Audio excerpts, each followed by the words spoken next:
All right, it is 6 o'clock, January 1st, 2025, on this chilly day.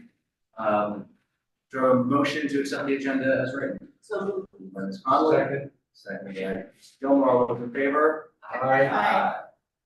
The Scituate Select Board is committed to providing an environment with respect during meetings. We have asked all members to interact in a polite manner, even when there is disagreement. We value the participation of our community. Everyone, including marginalized and minoritized communities, feel welcome and respected. We ask our committee members and all who participate commit to these standards to support and respect our community. Walk-ins. See none. Walk-ins on TV. The TV started. Zoom. Don't see any. So we'll report to the town administrator. Good evening. Everybody's staying warm. We're going to start off with 2 cold weather advisories. The first one is we want to continue to warn people that they should avoid going out to the ice at the old bucket reservoir.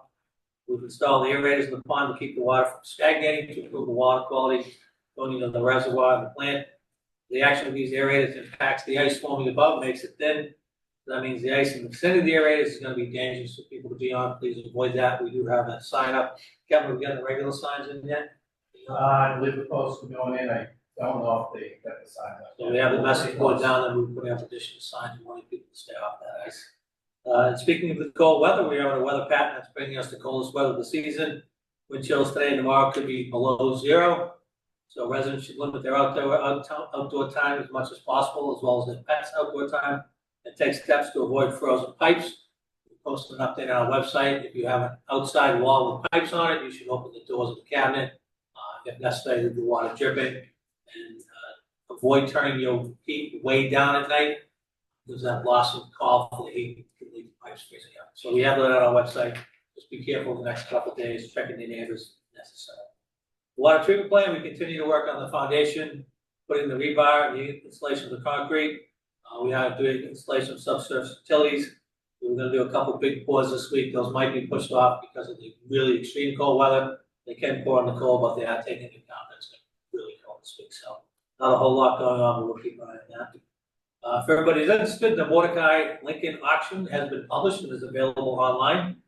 You can go to the town website, click the link, all the items that we have are there, make bids on all those items. So there's really interesting stuff there, so please check it out. And you can go right online again and make all that bidding online. The planning board is the continued public hearing for the 2025 annual town meeting articles for zoning, including the accessory dwelling unit, ADUs, this Thursday, January 23rd at 6:30 p.m. in this room. People can attend or they can submit written comments to the planning board. Congratulations to the school department. The Mass Office on Disabilities has announced their ADA grants. The Wampatuck School received an ADA improvement grant in the amount of $138,103. So congratulations to them. I don't know if they put that to good use. The update I keep saying people don't want to hear, real estate taxes are due February 3rd of this year, so please don't forget.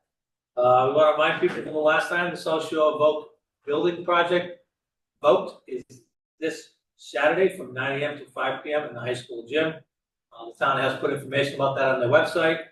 Or you can go to southshoretechproject.com for more information. There is no early voting. You can still vote absentee by coming into the office.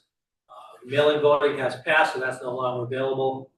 But you can come register, vote in person, absentee at the town clerk's office during the local business hours. Again, the polls are this Saturday, 9 a.m. to 5 p.m. If you have any questions, you can contact the town clerk's office.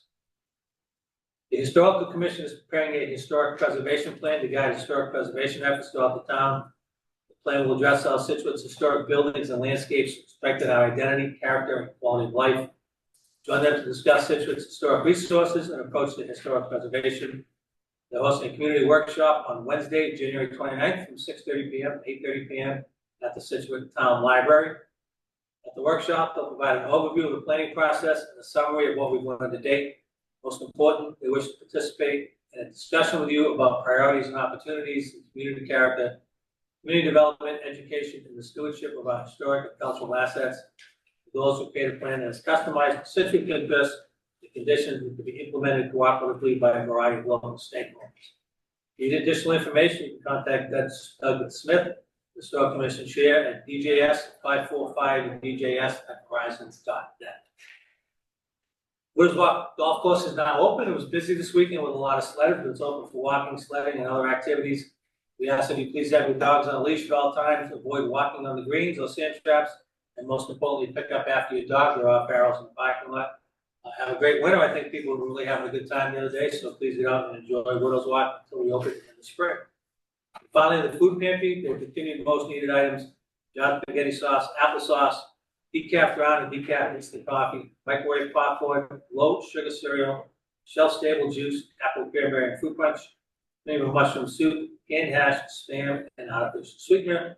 These can be dropped off at the food pantry during operating hours and the bins behind the old gates, Scituate Library, Village Market, and Shop. That's what I have for tonight. Great. Questions? Good. Questions from the audience? We'll go on to our first, thank you, I'm sorry. We'll discuss acceptance of donation of $500 to the beautification commission from Charles and Lina Pollard.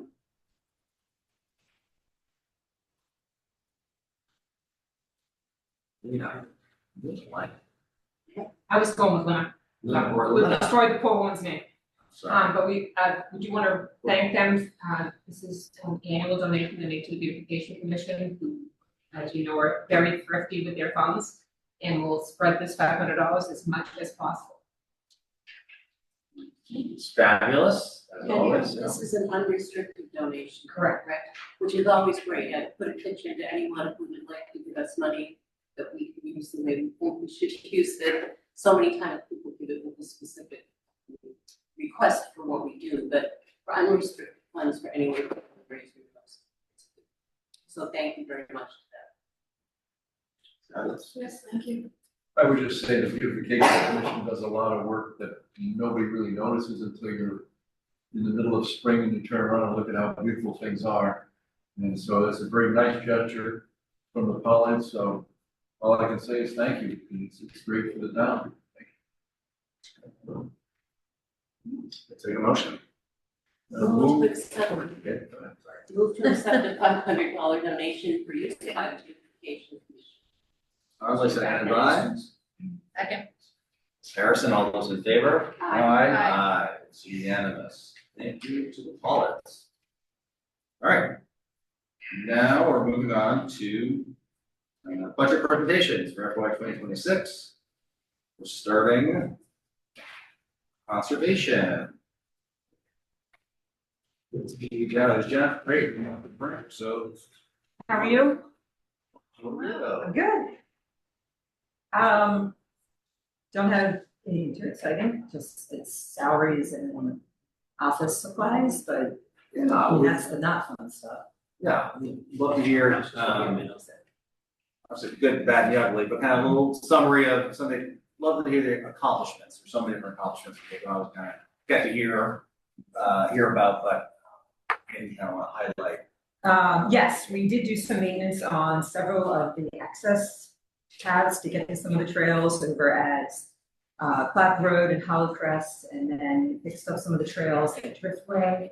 And then also some work at Mordecai Lincoln, some of the invasive management over there was taken care of this year too. And then I'd say the other thing I was happy that happened was acquiring some more land on the west end, so we can do some more of that this year as well.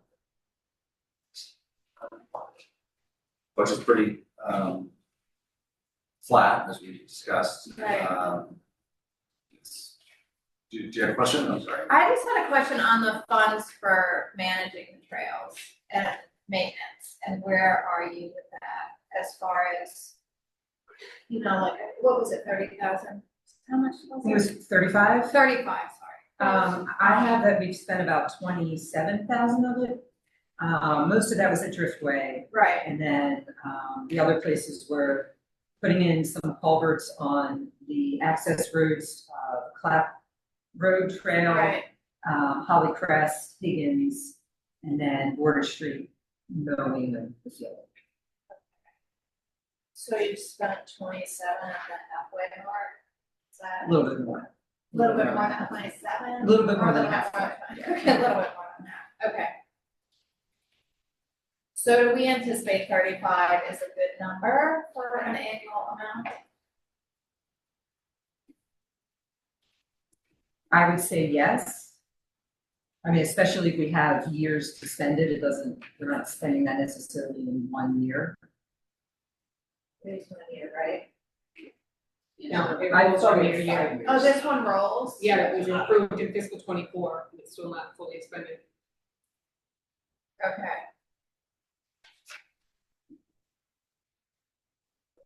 Right. I know it's good, I see it. That's good. That's great that it rolls. I didn't realize that. I know there's a long list of things that you all wanna do, and I know a lot got done this year, and there's the anticipation for next year as well. Hopefully.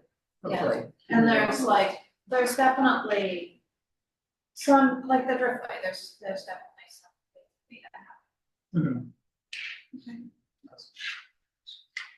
Question. I just think you do a great job. There's actually a lot more in this report than you are kind enough to talk to us about, and that people can see this report, which I think is helpful at some point. We do a lot. There's a lot going on here.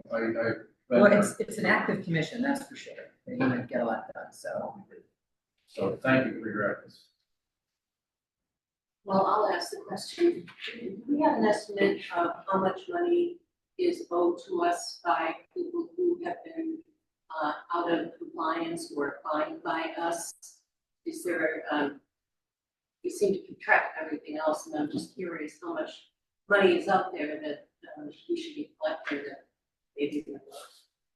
Well, I haven't issued any fines this year, so I don't have anything in that sense that hasn't been collected. There's been occasions of work that is after the fact, and so then it's double the fees when they do file. With a couple exceptions, that's happened. I mean, the enforcement is never ending. Right.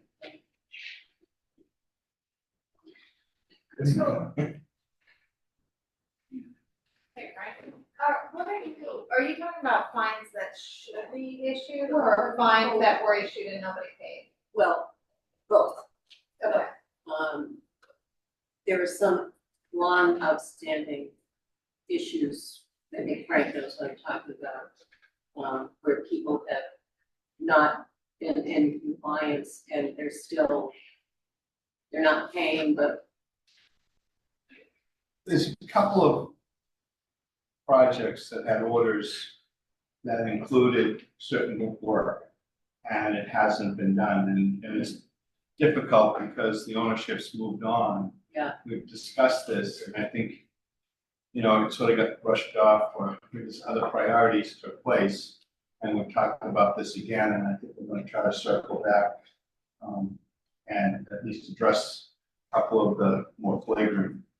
yeah, because as you point out, if ownership has changed, it would seem to me as though at the very least we should be able to put a lien on a property, and until that fine is paid, they can't go forward. But I know it's harsh, but if money is owed and someone has been, you know, not in compliance with whatever the orders of the Conservation Commission was or are, that they should be have to pay up. The hard part, I think, for some of these is that people don't look at these as like really flagrant crimes. You know, it's not like somebody held up a bank or did something else. These are orders, and to get action on some of these is, you know, figure out what we can do and where we can be effective. Well, But it's not fair, pardon me, yeah, it's not fair to everyone who does comply. And when people get, you know, commissions and they actually do what they're supposed to do, and they spend whatever money they have to spend in order to come into compliance, to know that there are people, and I know of a couple of cases where people are they just don't pay attention. And so it just seems to me as though if we have mechanisms, I'm not sure why we wouldn't. it involves, you know, getting town council and taking action and looking at all those, and you look at the Right. time and the expense, but think to your point, you know, if people think, well, you know what, I don't do it, what's the big deal? Right, So they have to be a big deal. right. Well, you don't pay your parking fines, you go to get your license renewed or your registration renewed, and they say, oh, no.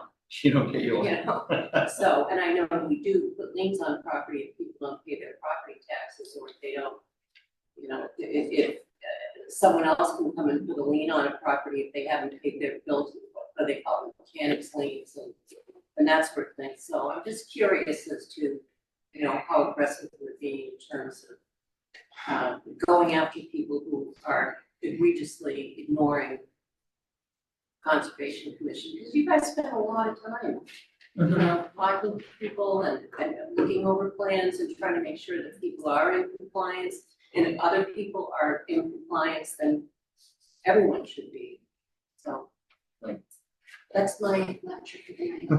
No, I think it's I a person, agree. yeah. It's a great I mean, point. if you don't pay your water bill, you can't transfer your house, and that's not like a high crime to not pay a water bill. Right. You still have to settle up with the town before you transfer a property. Right. So you should have to settle up with the town on everything before you transfer a property. And I don't know if it takes. I wonder if one of the things that we might be able to do, to your point, like if people haven't paid their taxes or they have an outstanding debt with the town, they can't process another permit. Yeah. So if we did the same approach, I guess, with orders and things, that people are not in compliance, then that goes on record. So then they want to come back and do some other thing to their house and say, well, you can't until you comply. Yeah, I would agree with that. Yeah, because that's, Is there a way to make that a manageable mechanism for the committee? well, I Commission? we're gonna solve this tonight, but I think we should go back and start writing something up. I have to admit almost total ignorance of what permit ease does, but I suspect it has something to do with checking a lot of boxes off in terms of, have you done this, have you done that, have you done this? So if it could be added, that there's a, you know, is there any outstanding issue with the planning board, the conservation commission, whoever it is? Sadly, the other part, not, it's not frequent, but, you know, when people purchase a home, a diligent attorney or whatever reviews, you know, documents at the registry, and they see whether or not someone finalized their project. Others don't. Sometimes the property can go through another person that had no clue that they were in violation or that there was an issue there. An outstanding issue. And then all of a sudden, it pops up on them, and they don't own it at all, they just happen to. Right. It's rare, but All right, Comes up enough. Comes up. I think, no, it's a great thing to look into for us to see how we, you know, best close the loop, so to speak, but yeah, let's come back and. And motivate people. Yeah. Because they'll find out they haven't done something and they don't, Yeah, motivating them is Yeah, another challenge. right. I think it's a great motivator. And a lot of these conditions are related to neighboring properties and how to make it, so it's really like better for the community. And I think it's a disservice to let it go, and then if the owner comes in, then the surrounding homes or properties are not. Oh, that. yeah, we're finding that even with orders have written recently, you know, people come to a meeting, they have expectations about what's gonna get built beside them or what's gonna get changed. And then people do something different, and Jen's done a great job of being on top of that. Yeah. It's just been awesome. Kind of a greater good if we make sure these get followed through with. Thank you. Yeah, thank you. Okay, thanks, all the work. No, you get through the. I mean, I said what we did, Yeah, that thanks. we've done some maintenance, you know, as far as that was concerned, which, Really appreciate we it. haven't mentioned any of this kind of thing, something we wanna move forward.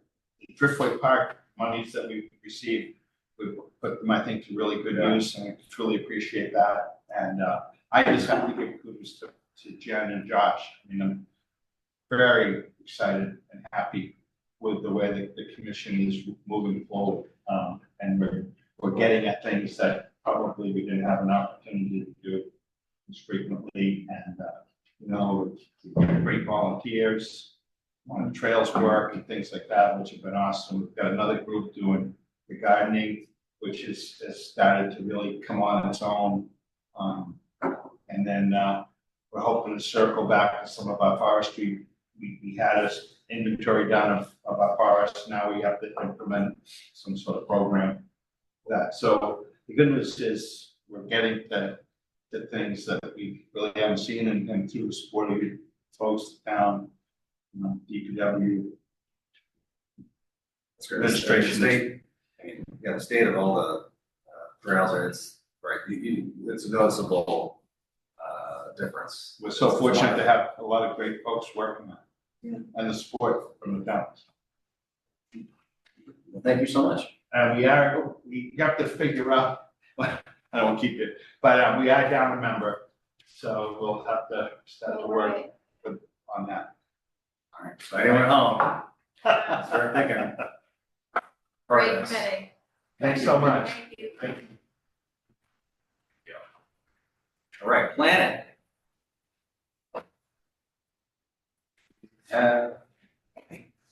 Aaron. Hi, how are you? So, with respect to our budget, the budget is basically the same as last year. It's salaries, office supplies, that kind of stuff. Except the director of planning and development and the assistant TA position is not funded. So that's why there's a big difference in the, in that budget line. Reduction. Yeah. 40%. So, the planning board remains very busy right now. We have I mean, what's really happening? MBTA, AD, you got nothing. nothing else. Just humongous pieces of legislation and bylaws. All right, so MBTA, my update on that is, we're assuming we're in interim compliance still because we have nothing, we heard nothing, and we're assuming that once the regs become final, that maybe they'll start moving on the communities who have submitted last summer. And give us a final letter saying you are in compliance. As for ADUs, we're still in public hearings. We have a continued public hearing this week. We expect, based on all the information we have to date, that the regs are going to be issued by EOHLC by February 2nd. We are anticipating a continued public hearing on February 13th as well, because we don't want to do a lot of work on revising the bylaw before the final regs come out. So I'd rather just keep extending the public hearings. We'll be close on getting final wording in for the warrant, but we'll make it, we'll get something. And the town will just have to understand that it's a law. We have to comply with the state law, and we do want to have a bylaw, because if we don't have a bylaw, then all bets are off. The state thinks, the state bylaw, whatever it is. The state law Is enforced. is enforced. That's what the And town. we may not like that. And we may not like that. So, I mean, it's best to pass a bylaw.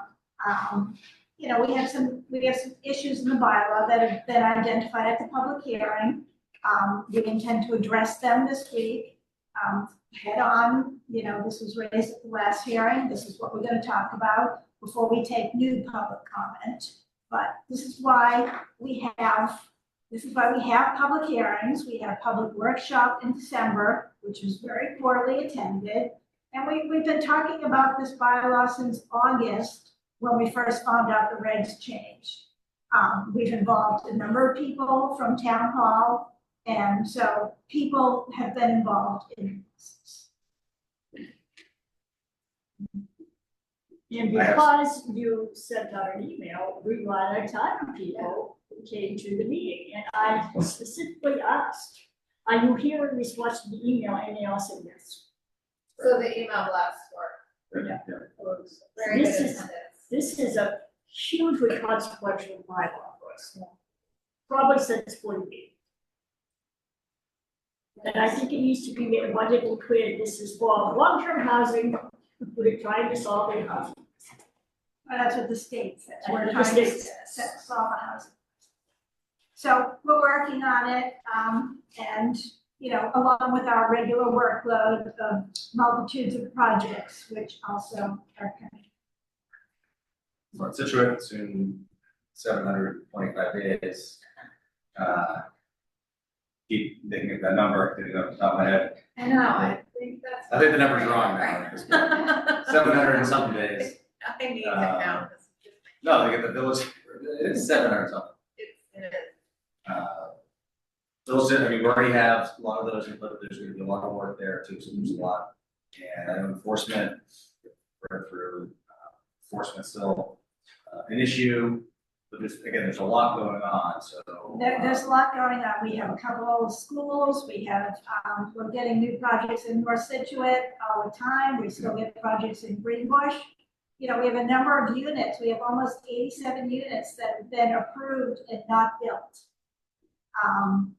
And because the climate, I mean, it's the economic climate and probably interest rates that, you know, are, you know, too expensive to get money. 10% construction loan Is stuff. that what it is? The mortgage is still over 7. Yeah. I can't imagine what, It's high. it's usually 3 Oh, or I 4 got points. some. It's higher than One what idea is to get what the occupancies on the true sales. Yeah, last time I checked, I mean, it's been several months since I checked, it was like 87% leased. Wow. And people don't understand that there's parking underground. So that's why I'm always so empty. So, okay, Thank you. Okay, I didn't and two know that. people ask me, how can it be full, there's nobody I parked? didn't know that. It's all underground park. It's underground parking, people have been taking underground, the garage spaces underneath. Every one of those buildings has Underground some. There you go. I stand, I'm told I could, there's nobody there. Now, Is there anybody living there? there are people living there, the commercial space is all leased, and, Yes. I believe it's all open now. Yes. So that's good, that's good for the town as well. Well, Evershed is gonna be a new restaurant, gonna open as well. So. Yeah. That's a lot going on that way, that's great, I'm glad we got that out there. I figured I can't be the only one who thinks that. A lot of place is people ask that empty. question. Okay. Great, There are questions, or do you get the budgets? I'm gonna go back to my conservation question, the enforcement issue. You know, are we making progress, do we need more help? You know, I know we need more help. We're doing the best that we can Yeah. enforcing our permits. You know, we try to keep on top of our stormwater permits, we keep on top of our construction project permits. I don't know of any outstanding fines that have not been paid. We have a fine, we'll fine them. Okay. We did raise our, filing fees for some of our projects earlier this month. So we are trying to keep on top of things, you know, and we're doing the best we can. Right. Well, I know it's been an issue for both conservation and where in terms of, you know, keeping up with the environmental issue. Has Seaside and Scituate now, is that closed out? No. Did they get their on that? They hope to close out this year. They still have to do the top coat, and they have to do a lot of rearranging of the curbing. The curbing gets smashed in, and so, but they're not, and they have to fix some of the driveways. The driveways were built at a steeper slope than they're supposed to, so they're too steep coming out to the road. So they have a major drop that they can't make all up in the top coat. So they may end up having to put a leveling course on there, but they've been working on fixing driveways, and they assure me that it's gonna be complete this year. I know that's been a long road. That has been a long road. They started construction in August of 2018. Well, thank you for all the hard work. Been busy. We've been busy and Busy. so The state's keeping, this state's. This is keeping us very busy. I have to say, I had the pleasure of being at your last meeting, and I found it to be very give and take. a lot of good listening, a lot of good input.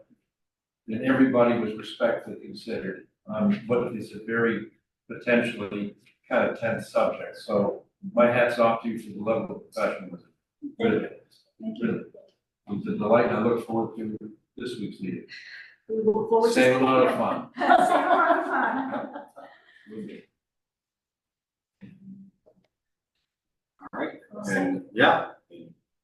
That budget, the recommended, folks have 169,266. Yeah, the correction, talked about salaries. That's true. Great, Thank you so much. thank you. Thank you. Have a nice night. Yeah. Stay up for later. Right on, Joe. Mr. Vogel, how are you? Very well, how are you? I am good, because we're gonna talk zoning board of appeals and inspector. Two for one. 2 for 1. We'll What start would you with- like to start with? Whichever you prefer. Well, zoning, I guess. Yeah, we'll do zoning. Zoning is fairly simple compared to inspections. We have a new board, however, we're relatively new, and I think new since the last time I spoke with you. George Zeese as chairman. George might have been here a year ago, but Chris Karshia, Justin Marks, Greg Fleming, and Ruth Foley are the new board. We've been very fortunate to get board members who are conscientious and knowledgeable, really are making good decisions for the town, and I think the citizens, that are a really important thing as well. So that's been going well, even though there's obviously kind of a ramping up period for any new members. I think we're there, which is great. The board's risks and challenges don't change too much.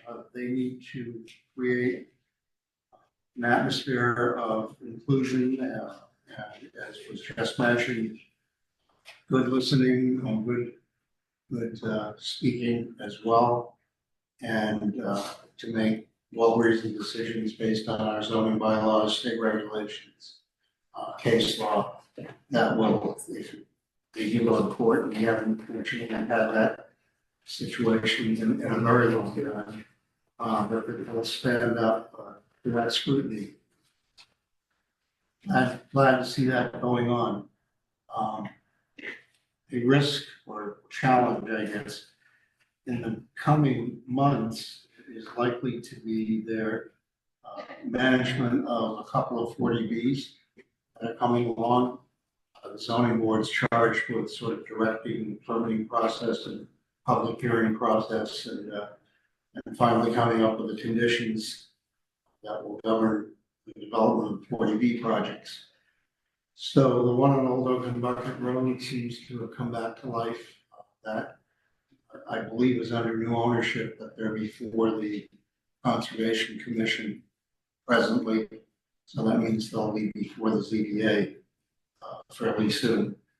And then there's another one on First Parish Road, which is in the early phases of Conservation Commission planning kind of scrutiny.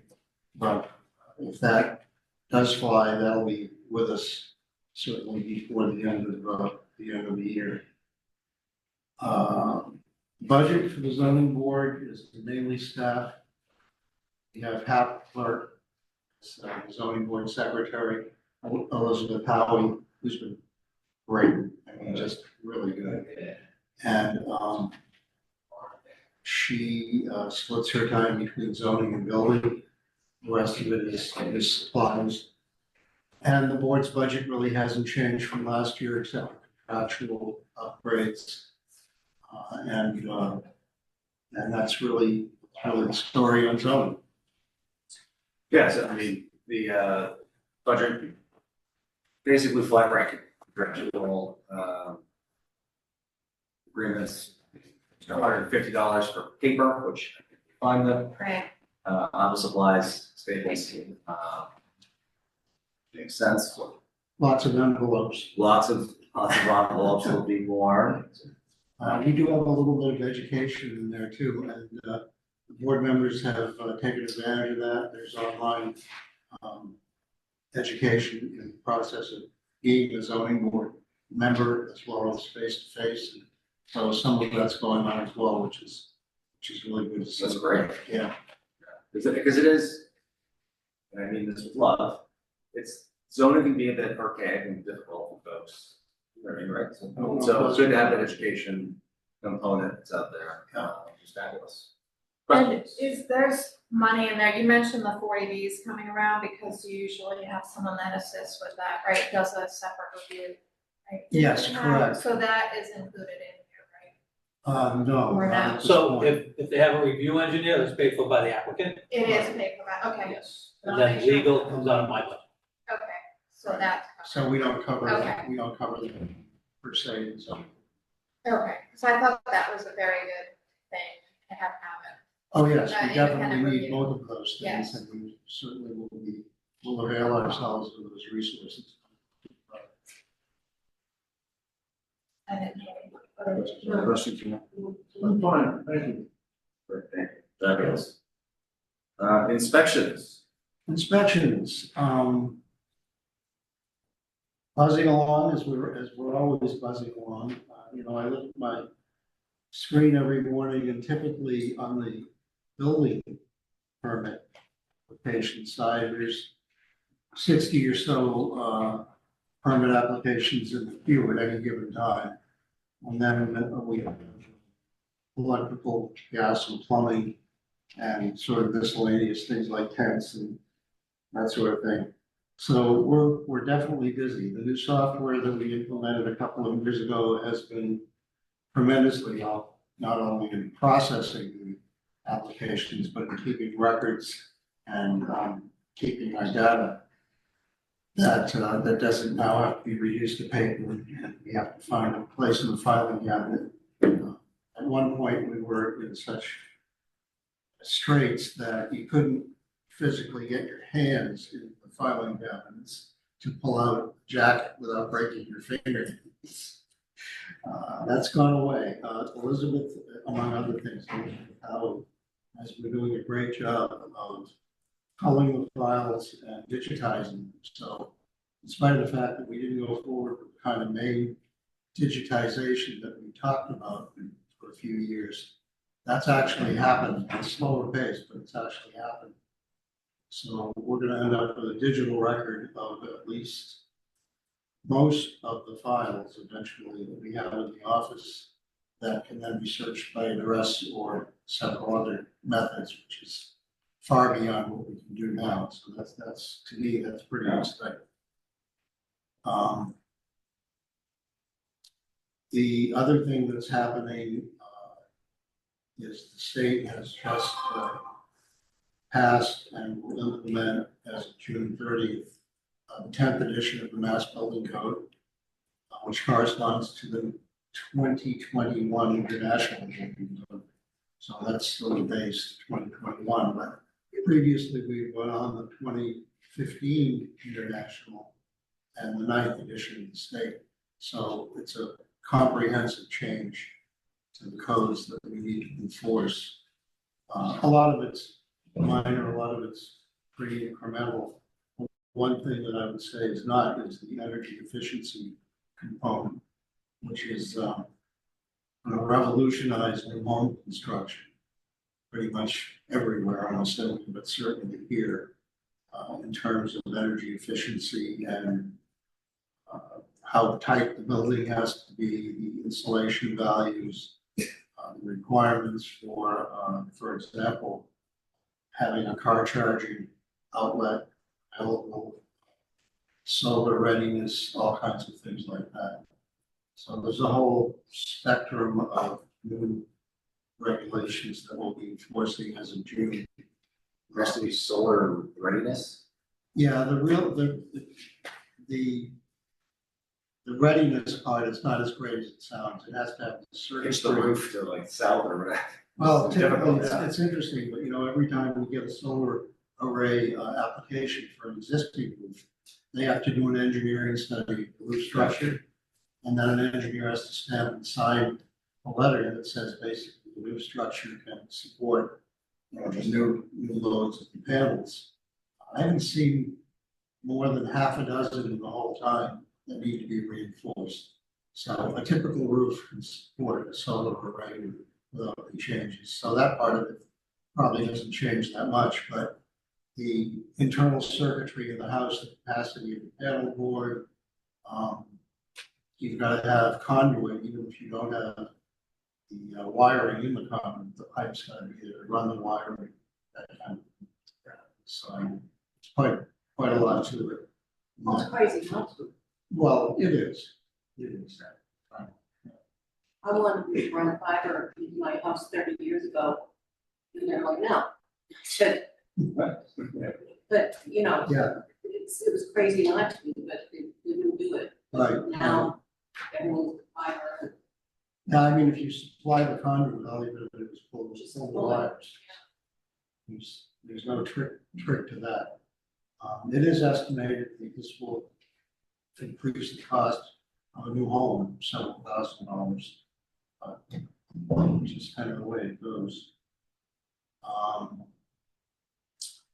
So the other thing Karen mentioned is the ADUs, and we're gonna have to respond to that, which may or may not be a deluge, but certainly is gonna be different in kind as to how we process permits and things like that, that are on that are connected with ADUs. So we'll see how that goes, but I think it's gonna be fun, more on planning than what we do typically. Risks and challenges, obviously, permitting and construction process moving efficiently. As you heard from planning, there's a lot of stuff in the pipeline. You know, we had Drew, which is huge, we had Sanctuary on 3A, which was obviously a major project. But we've got several things kind of lining up that will not maybe overtop those, but certainly be of that kind of scale, much more than Scituate's seen in the past. Certainly along the Driftway corridor, in North Scituate Village, in Greenbush itself, along the pond, on the other side of the pond there, that whole stretch, Country Way. So there's gonna be a lot of activity that I'm predicting that we're gonna see. We have other big major projects, as you well know, in the town that we're involved in. School, Stearns Meadow Water Treatment Plant. There's a study, it's just cranking up for the harbor master's facility, meeting on that tomorrow, which is pretty interesting. And I think that's gonna, at least in the context of the facility itself, start to look at a larger issue of Cole Parkway and inundation of the harbor zone and all of that. I think we're all hoping that this could be the first concrete response to what we think is all happening. We all think is happening now in terms of sea level rise. So that's all be factored into it. In terms of the budget, like zoning, really the upgrades to full-time salary, contractual. The only line item that was changed in a major way by Jim's review was our part-time salaries, and those basically take care of our outside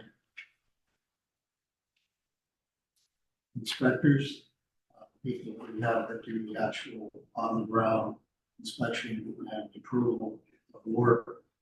And that's sort of self-correcting and self-funding. Because if we have more inspections, yes, we have to pay these guys more money. But if we have more inspections, it means there's more permits, more building activity, more fees. So if that line item succeeded, we're going to certainly have the money to take care of the excess, whatever the excess will be. But 7% decrease. Again, those were part-time rates, part-time employee rates. Questions? I think we're good.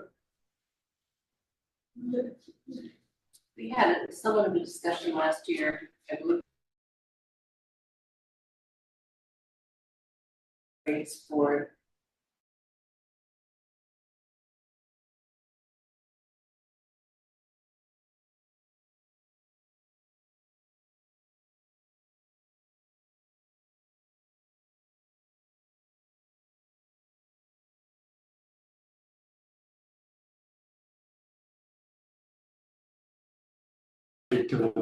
to going forward, but right now we're very competitive and it's a good situation. thank you. Yeah, it's a difficult economic environment, just talking before, interest rates and folks are actually building or not moving forward, but it's gonna be interesting next few years, so. Yeah, well, thank you. I have one more question, I'm sorry, it just occurred to me, on the 40B issue, the planning board usually handles major developments, we'll just pick up with the accounting company, for example. When there's a 40B.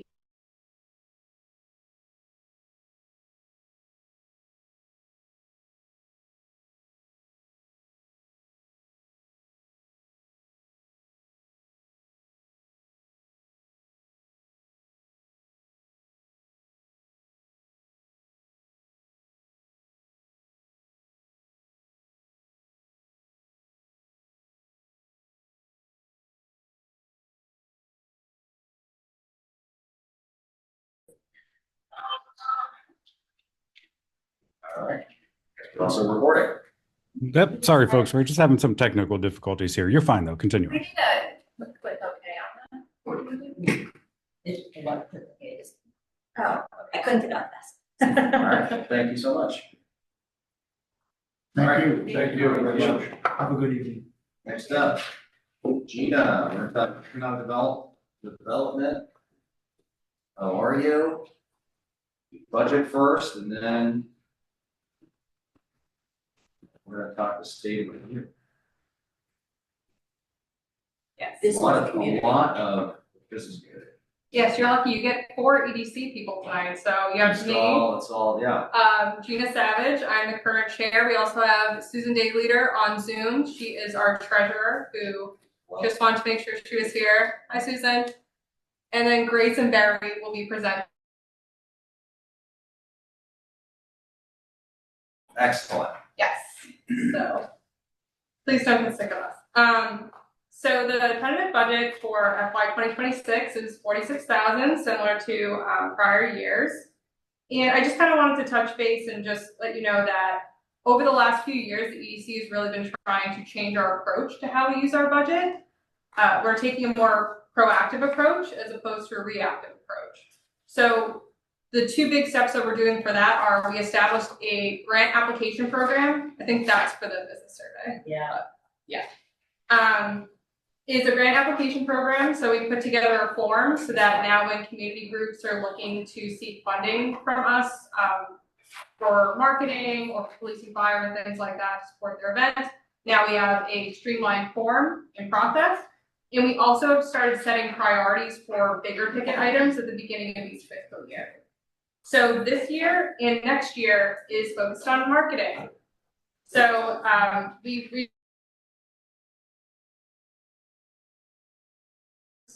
to put together a marketing plan for the town, and the plan for next fiscal year, so 2026, is to put aside funds for implementation of that plan and any of those recommendations. And we think that this is really well timed. We've been getting a lot of media attention, named Best Seaside Small Town. The Scituate Visitor Center website is continually getting hits. Lots of people are looking at that, which is great. We've seen a steady increase in the meals tax revenues, which is where our budget is derived from. Since the post-pandemic period, it's just a steady climb, which is great. So we really think that, strike while the iron's hot, and let's get that marketing plan together so everyone can see how great Scituate is. So something else is that we're also working with Waterways Commission, They established their own subcommittee dedicated to marketing, and we plan on making sure that their concerns and any of their waterways specific pieces are being a Scituate resident and visitor to Scituate. We've also seen the business districts really come together over the last few years. They're a lot more organized, and we're seeing that in who applies for our grants. So we have helped assist different events in the Greenbush area, North Scituate, in addition to the harbor. And then we also rolled out that business survey, which again, you're going to get a lot more details from Grace and Barry in a few minutes on that. And that was to assess the needs of the community. What do businesses want from EDC? How can we help? And marketing was something that we identified, but that is also something we want to continue to explore, continue to keep that line of communication open to make sure that we're serving the business community. So I am happy to answer any questions you may have. I think the presentation doesn't really merge together, and it's not stage of darkness or anything off of that.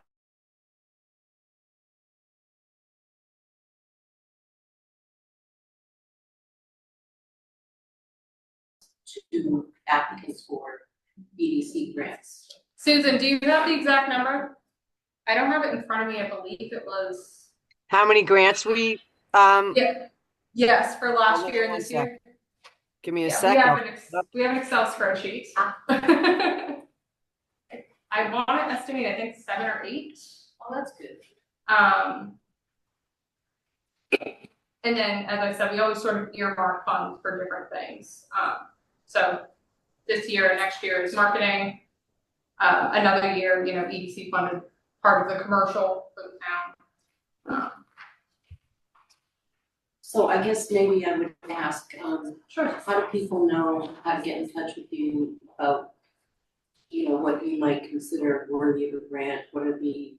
I'm giving you the opportunity to do a marketing of your own for what your grants are, so that people know that they might be eligible and they just don't know. She's throwing a softball. I love it.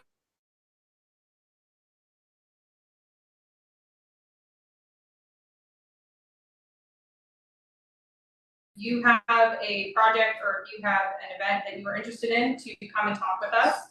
Either come to an EDC meeting, or we do have a couple things that are listed on the form itself as to categories that we support, whether it's marketing for your specific event. We have typically in the past covered the police, fire, EMS detail costs.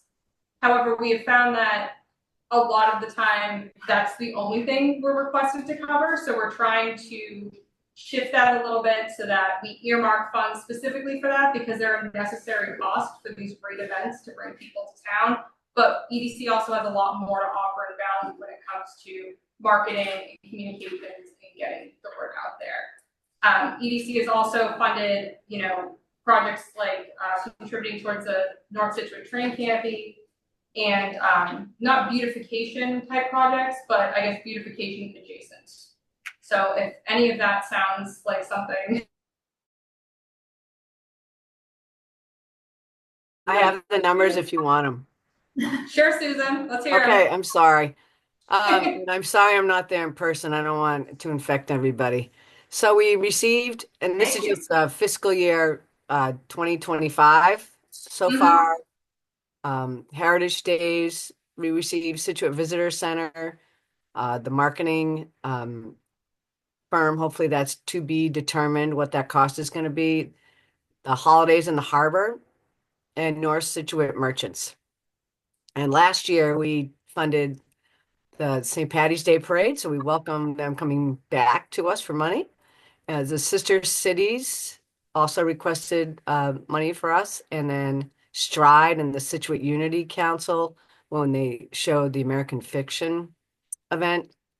And then I think there was a get to go Greenbush we also funded last year in fiscal year 2024. And did you do go to Greenbush? That right? Yes, the Get to Greenbush, we did contribute to that, and the organizer of that event is now our vice chair. Oh, great. Yes. Great. I was glad to see that happen. I think it's a it's a really up and coming area, so it's a good thing to do. So thank you. Yes. You're getting more questions and why split them, so let's combine it before. WATD's here, speaking of marketing, we're gonna get you a rate card too before you go. We're gonna mail you a rate card on some ads. But come on up for, let's talk about the state, want to stay? Yeah. I'll Everything move will over. be, we're all friends. We're all friends. And Jim, did they have to open up? Yeah. Another rules. I mean, they don't have to as long as they don't participate. Oh. Are they posted, the meeting? If it's the three of us and not Susan? Just because there's a forum or a group here. So they can listen, but they can't all participate. Ah. Fun rules. Don't you love the rules that we? We're here for good benefits anyone. Someone has to just be quiet. Here. So we're a 7-person committee, right? So 3 of us are allowed to. Did you hear that, Susan? No, don't say anything, Susan. You can stay muted. Yeah, just stay I'm muted. sorry, what was that?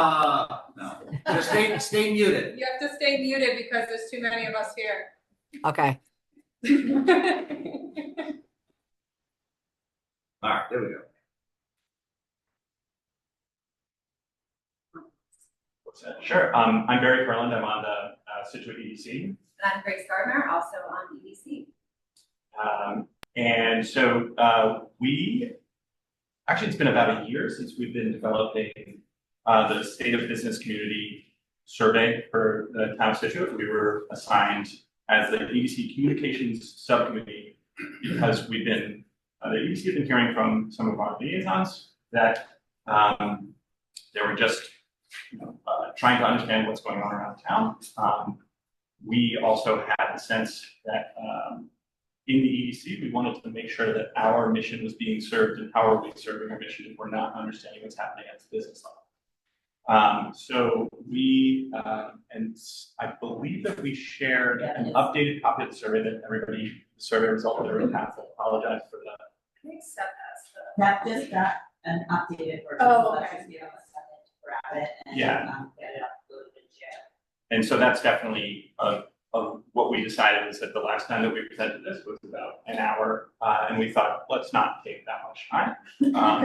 So we created a bit of an abridged version to bring to you tonight. The State of the Business Community Survey was put out to about 100 businesses and business associations in Scituate back at the beginning of June. Associations and business owners had the full month of June to respond to this.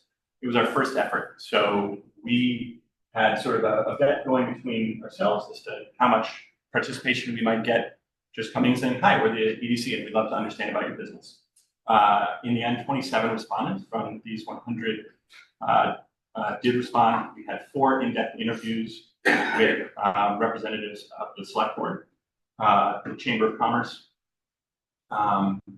and the now former town communications director as well, to understand how to shape the survey and give us context for what the results were going to. We also had over 10 direct conversations with business owners about our efforts in terms of not, hey, we're going to do this, but share your thoughts.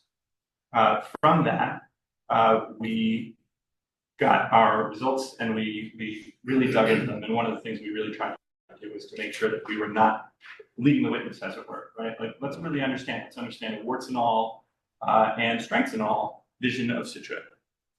So I'm just going to, I know that you guys have the deck from when we. Taking him a minute, it's downloaded.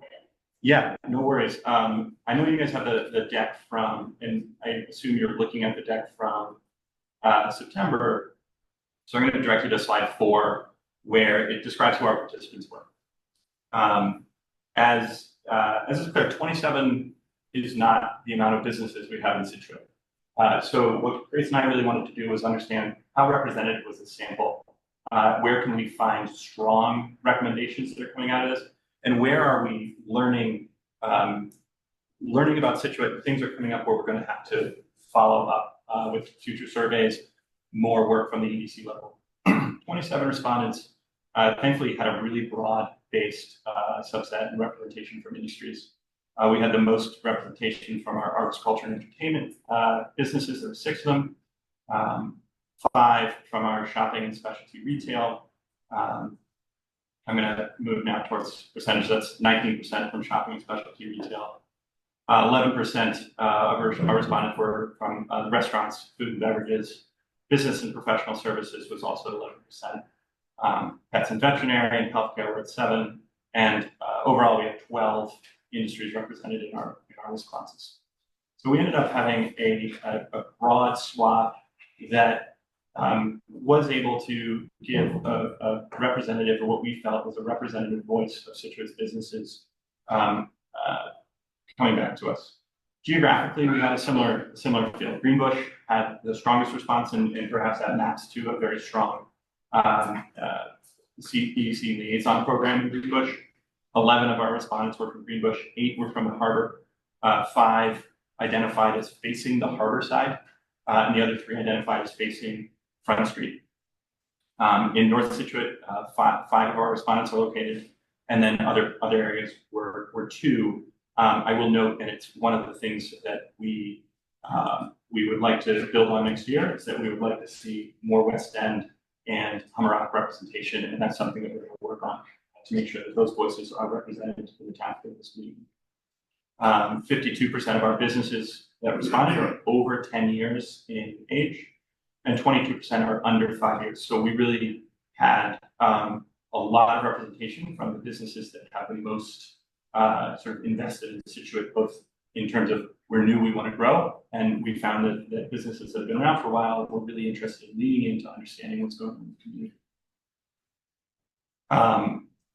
From this, and we can move now down to, let's see, just making sure that we can I move have to. one question. Are Yeah. these all, and maybe it's an obvious question, are these all like bricks and mortar businesses? Like would a food truck be considered a business?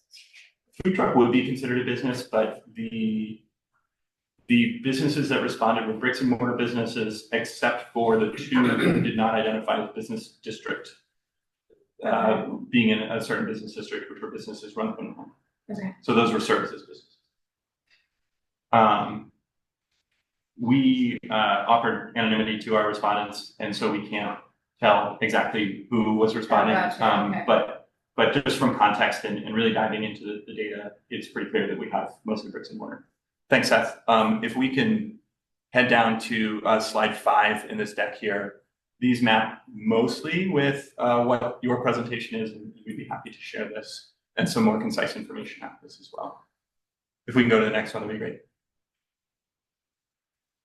So first off, is leaning into the positive. What we found is that understanding what works can help us contextualize what doesn't work, right? It helps us create opportunity. These are where we can find the opportunity and what doesn't work. And I'm just going to make sure I back that. First one I've already covered. 52% of respondents have been in business 10 years, and we felt that this showed this is where Scituate is a place where businesses can and want to thrive. Right? This is new. Grace and I had not gone out to a bunch of people and said, hey, please do this, and our most invested businesses responded. Very clearly, beauty and charm are fundamental strengths of Scituate. It's important to understand this. This came out in free response questions. We had a lot of structured questions, but when you have 40% of people just in free response talking about what attracts them to Scituate, saying it's the beauty and the charm, you understand this is a big deal here in Scituate. I think everybody knows this. Community and collaboration create opportunity and goodwill. This one we felt really ties the positive to what can be construed as negative. Businesses reported very positive experiences with events. Events throughout were almost uniformly the highlight of businesses last year, which we asked. Whether it was Heritage Days or Fall for Scituate, Get to Greenbush, businesses really love Situate's town events. It's something that we can go to the bank on this one. and it's something that can direct or help us lean into certain policies. One business noted that town officials are excellent. They're helpful, logical, and kind. We know our audience, so we wanted to make sure that we bring that here. Love that bullet point. Yeah, there we go. Highlight that There one. we go. This hints at the opportunities that are opened up by working together. And we have the flip side of that coin later, so we can have tomatoes thrown at us for sure. All right, thank you, Seth. So moving down here, Grace and I really wanted to bring two primary points, given the time tonight. One, communications has been highlighted by the respondents of the survey as a potential gap. The insight that we pulled out of this survey is that town investments in communication, because the town is making strong investments in communication, it's clear and it's in the town budget, it's right up front. Town investments in communication, for example, the emails and the weekly update are not landing with the business community. 78% of businesses are rating communications from the town between neutral and low. High neutral isn't necessarily a bad thing, but if we look over here at this chart, you see more weight to the left side. And our feeling was that from a business-friendly atmosphere perspective, there is an opportunity to look at these investments and make sure that we're making the right investments. Only 4 businesses say that they are okay with the current methods of how the town communicates to them. That felt like a really big insight. Is it, so I'm going through that. Yeah, that one's. And so how many of these folks are actually getting those updates versus just actually thinking that they're not? Because it's, we've talked about this, it's a joke. What's our email list now? 2,000 people per town of 18,000? Yes. Or now we have to 3,000 maybe? No, I think it's higher. So this is the concise version of the deck, but actually we do have that number, and so the town. I'm just curious, like half the folks were already getting it. About 14 of the businesses responding said that they were getting town emails directly to the business. That's half. 13 said they were getting town email updates. That becomes a question, right? Because we have 27 respondents. You just heard me mention 27. Now, more than you could respond to more than one more than one way that you're getting communications. That actually both points to poor question construction. Raise your hand for that one. But also, there's confusion as to what is coming into the business. And I really say that what confuses me most here is actually when you look at that, it ends up, I think it's about 23 distinct businesses said they were getting some sort of email. And I believe that some of them, that would be an email related to taxes as opposed to an update email or even. Fragmented. And then it's very fragmented. It's fragmented. And then 7 businesses. So 23, there are 27 total. I believe it is 23 say they're getting emails. 7 say that they would benefit from issue by issue messages. That doesn't square, right? Because there are 7 already getting messages.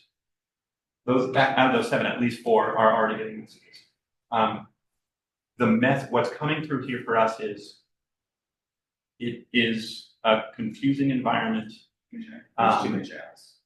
But you're also self-selecting, because all those folks go in and they say, yes, I want an update when my taxes are due. Yes, I want an update on EDC, because you can get all town updates, you can get just on. Or I don't committee care that about you're this interested thing, so I'm not gonna read it. So you're self-selecting what you're getting. And the opposite from our end, I'd love to email those 100 businesses. So We don't have access to all, like, no. Oh, and The information, it's no one's, we're not blaming anyone, I'm just saying. this is not Scituate, yeah. not inflammatory. And in fact, there is a huge amount of information that the town of Scituate has for citizens who are interested in or have the knowledge to or have the time to opt into it. So what we really want to highlight is that the investment being made is maybe the time being taken can be better spent differently. And we felt that there is opportunity to create clear, concise communication to the town, actionable information that boosts business friendliness. This came out in the business owner conversations, in free response questions, and quite frankly, in some of our experiences. Businesses down at the bottom here, how important are the following types of information to help you make decisions? Businesses overwhelmingly want information from the town. They feel it is important to their business. In all of those, except for town government, just wrote town government updates. Sorry. A plurality is saying it's important to the business. And for all of them, over 50%, or sorry, for all but town government updates, over 50 or 59 and over percent say that it is relevant, not crucial, or important to have strong updates from the town. The town can sit here and actually say, hey, we're giving it. So there's something missing. We believe we looked at different models. We talked to some business owners about what works for you. And there was one that came back, and we did some research into the effectiveness of having a weekly digest and having an opt-out as opposed to opt-in. Having an opt-out policy for communications is something that is not an EDC recommendation to make from a policy perspective. But what we found is that the owners who we spoke to would be happy to just get a strong, here's the top 5 things going on in town. Now you're going to say, we do that on Monday, so it's a YouTube update. And the response would be that it's just not that. So having something that business owners can look at quickly, has a ranking sort of editorial perspective of these are the important things going on in town. It's forward-looking and relevant, and gets to people without having to opt in. I think the opt-in is something that people are just, it confuses them at best. Jim, you may not know this, maybe we've talked to Michelle about this, but are we restricted by anyone opt out? Are we violating any state or town standard policies? I don't think so. I mean, how do you get the emails when they pay Well, their taxes? You gotta be careful, you don't want to I don't violate. know. We've talked, I mean, because this is great, I mean, so we've got a common background, and it's like, we've talked about this. There were some What are restrictions. you opting out of? I don't have your email address. Yeah. Yeah, but if the school department has some, or rec has some, we But don't have. everyone we knows can't- now. Once you we can't use the school Google departments. something, I you're know, on their list. we follow the law.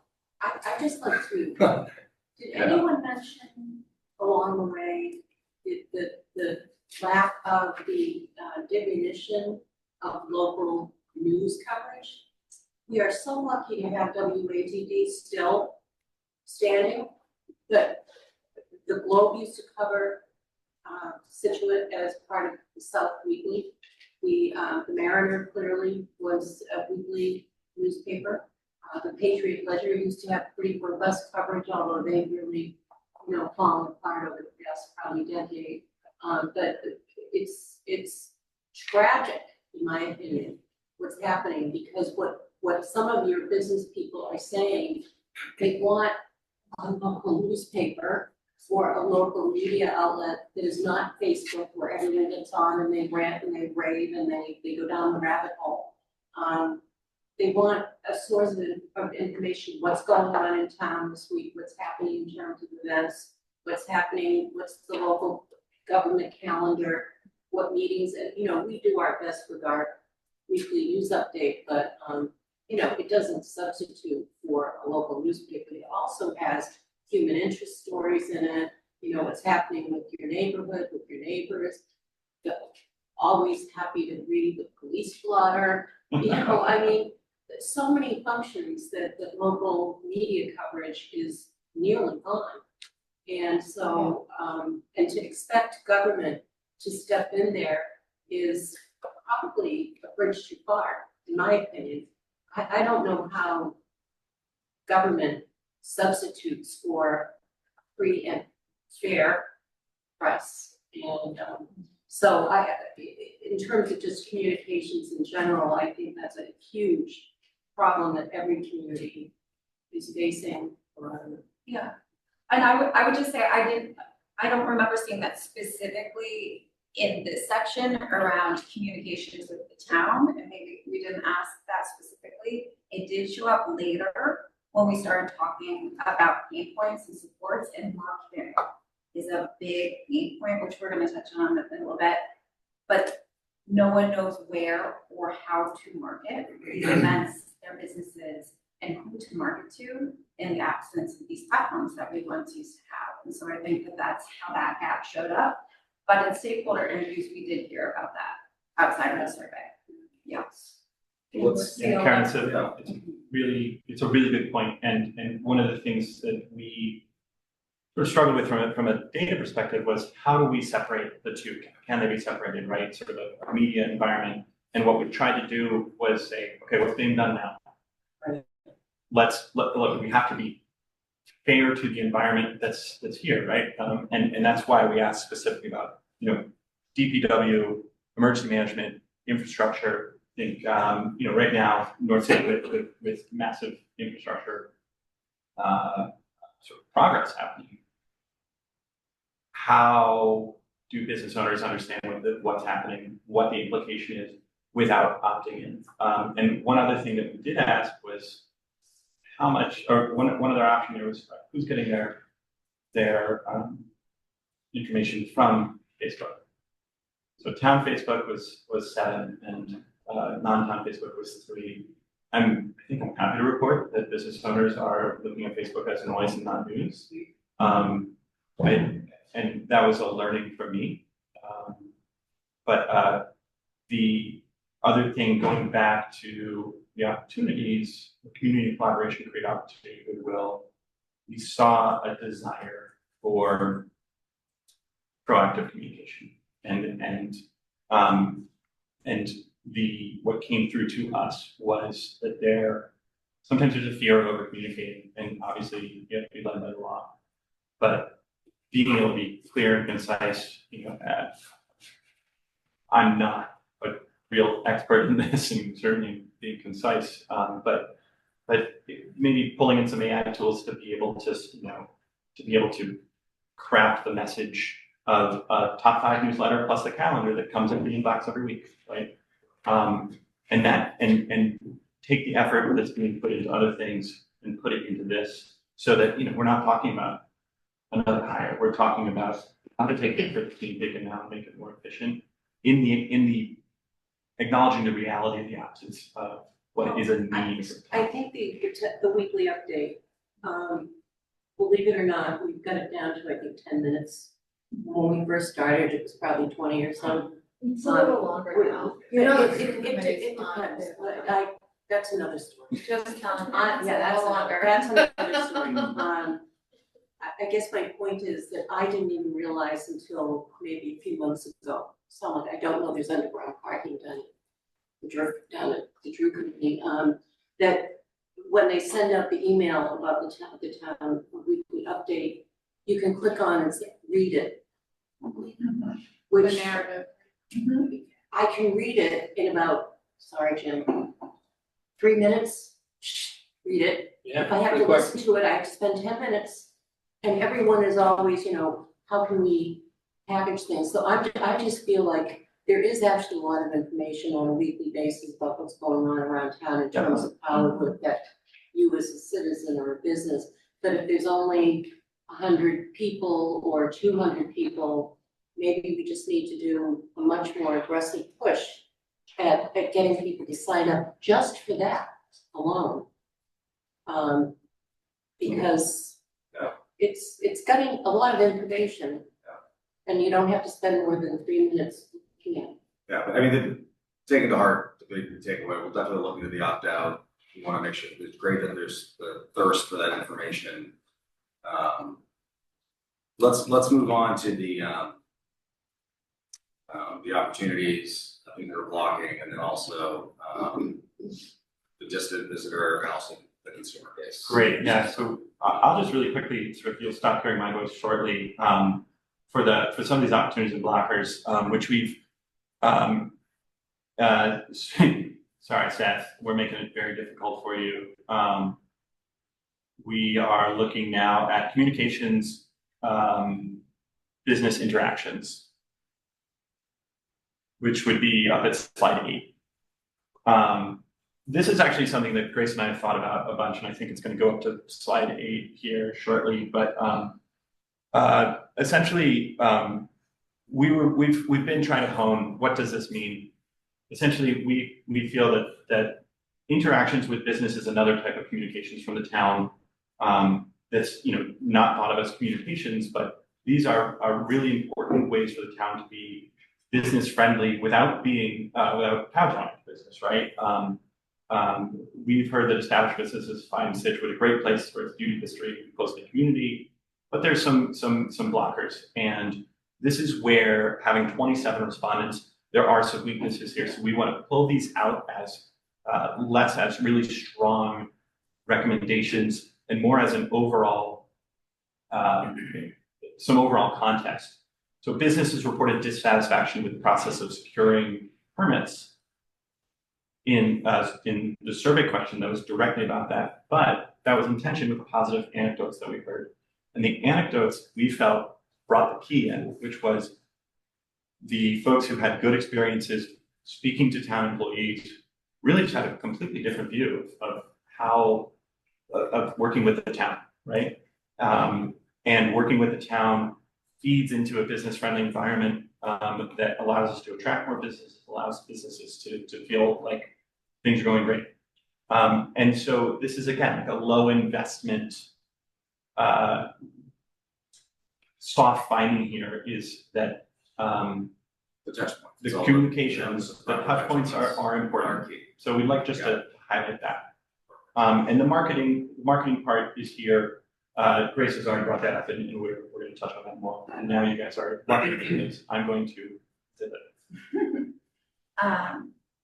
All right, and we're gonna head into, what is the? We're going to go down to slide 9. Yes, thank you, Seth. So yeah, I think this section is really about understanding better directly from businesses, what kind of supports they are looking for, or that the gaps that they see in their own district. And when we say business district, we're starting to carve out differentiation between the harbor, Greenbush, as well as North Scituate, and starting to look at each one of those respondents' differentiated needs rather than putting them all together in one bucket. We often hear from business owners that Scituate is an out-of-the-way destination. We talk about the beautiful natural coastline a lot, and we think about the customers often as seasonal visitors or vacationers. However, the data in our survey is a little bit more nuanced, and it's actually showing that Scituate's location can be a strength in more than one way. And so, for example, we sit, yes, on a waterway, but also we sit on the largest regional artery in the South Shore, which carries anywhere from 15,000 to 20,000 travelers daily, according to a 2013-14 survey. We have 2 business districts that sit on that artery. You know this, but what we start to understand in the survey is that businesses see those locations as a strength for them as well. And they speak to a great customer demographic that extends from Hingham to Duxbury. The greatest strength of being in Scituate is its location. And statements like, I love that I'm close to 3A and near to other South Shore towns, we get a lot of students from all over. So I think starting to think about the distinct business districts, both the harbor as well as the ones on the major artery, Greenbush and North Scituate benefit in a way where they become thought of almost as our front doors to Scituate. Instead of thinking about those customers as being strictly vacation or visitors, really it's more of a local customer that we're starting to see there, whereas the harbor gets more of a mix of local as well as visitor. We also heard about some untapped potential in the harbor, thinking more about, although it's seasonal, what are what is its full potential that has not been realized? And I wanted to mention the work being done by the Waterways Commission in terms of their already thinking about this and developing a plan and Go to slide 10. okay, great. So I just take a straight. Awesome. Okay, so we have a slide with the anchors obviously indicating where our business districts sit. But again, just speaking directly to, you know, Scituate often being known as a distant destination, but actually in this reframing is very much centrally located, and business districts are thinking about that location as an advantage.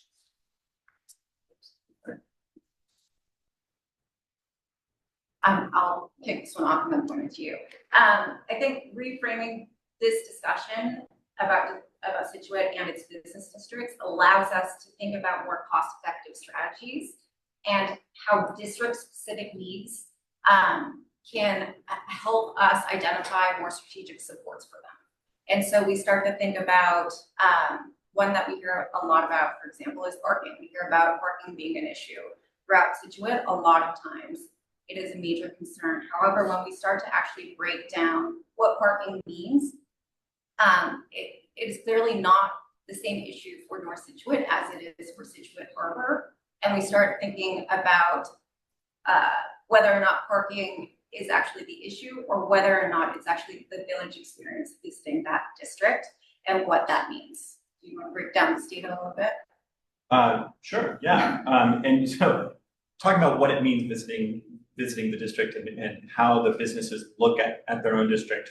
The question here is, which of the following services or attributes has the greatest potential to help your business thrive and or grow?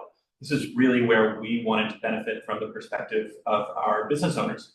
And so what we felt was that where you really see so much more similarity. Obviously, both sides of the harbor are quite similar, but you see striking similarities between Greenbush and North Scituate.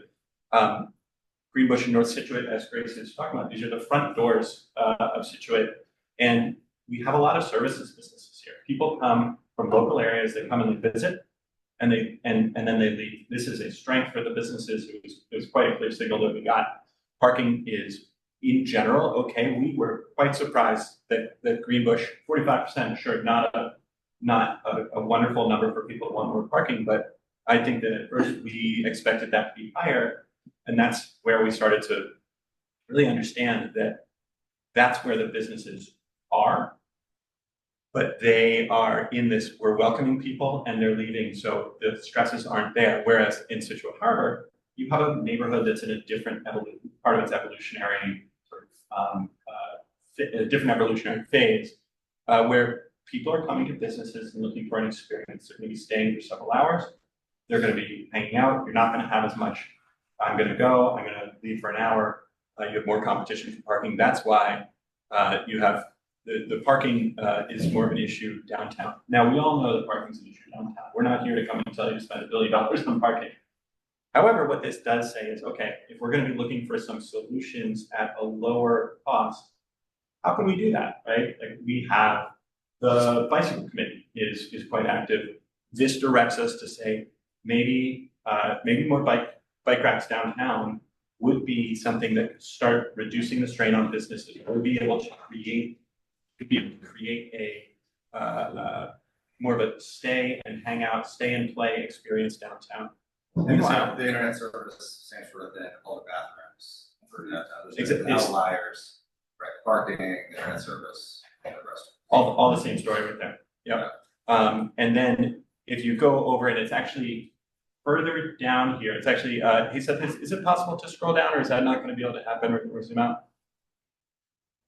Unfortunately, okay, so that's okay. I can talk through it. The big ones in North Scituate, Greenbush, walkability. Improved sewer, obviously North Scituate. This is that one is standalone. But business district beautification is really big. It's at the very bottom for both North Scituate and Greenbush. And what we found was that people are looking to move to the next stage of development of these districts. And that means, okay, we're in Greenbush, North Scituate, we welcome services, but the next stage is people come and stay. The next stage is stay and play, right? Brood 143 opened after this survey, but it was a little bit of a case in point, I think, for what this survey is telling us. Given the opportunity, people will come to stay and play in our business districts. We now have more restaurants opening up in Greenbush, right? This has been a big year for these two districts, despite It's delicious there a couple days ago. It's lovely. despite low underlying big investment changes this year, right? So these district businesses are looking for more beautification, and we believe, and it's something we can dig into more, that this has to do with a desire to move into the next phase, right? They're in a bit more of a transitional phase. I would also add, just to separate it from the beautification efforts of other committees in the town, it's about supporting beautification through having appropriate waste receptacles, and some districts reporting a lot of trash being on the ground because there aren't the right type of supports to facilitate people coming to stay. It goes hand in hand with walkability. So it's no surprise to see that those two are outliers here. So the big takeaway from this, and you can go to the next slide too. You're seeing us, we should really lay into stay and play. We're gonna have wealthier customers. So you would suggest go all in on tourism. I'm glad you asked, Andrew. EDC, led by Gina, No, I'm just trying to be. So that is something that we believe we mismeasure, we mismanage. Well, going back to one of the things that Grace said before, the 100% of businesses in Greenbush and North Scituate and on the harbor side who responded said that they have local customers from Scituate or neighbor town as important to their businesses. So underestimating the importance of our townspeople and our locals is to our hazard. However, to this slide, many businesses noted that Scituate is increasingly attracting higher income customers, and our coastal location is a major motivator for customers. Those also happen to be things that are happening in Scituate to Scituate's residents. We are not recommending that we start just catering to higher income customers. We are recommending that we listen, but we are saying that we find the intersections. And so our action at EDC has been to start understanding where these intersections are. How do we make sure our businesses cater to our local customer? Who are the tourists who may want to come? And how do we cater to them? How do we attract that intersection?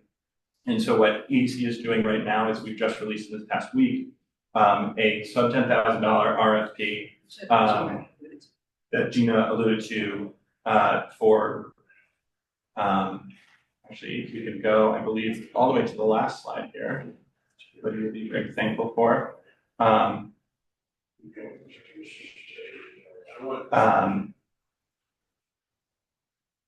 Let's see. It's not the right one, excuse me.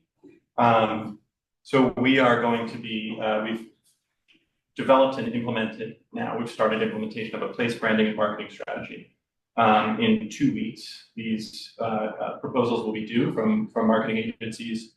And this is something where the survey and the survey findings will inform and essentially be able to allow us to leverage for the labor that Grace and I have put in to be able to make sure that some professionals come in and are really able to tell us and help us understand some strategies to be able to say leadership with strengths.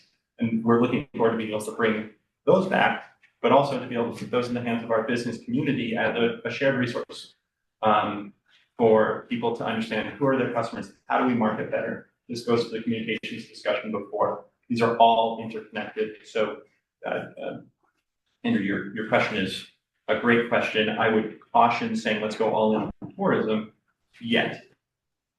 But I do think we know enough to understand that there are real win sets here.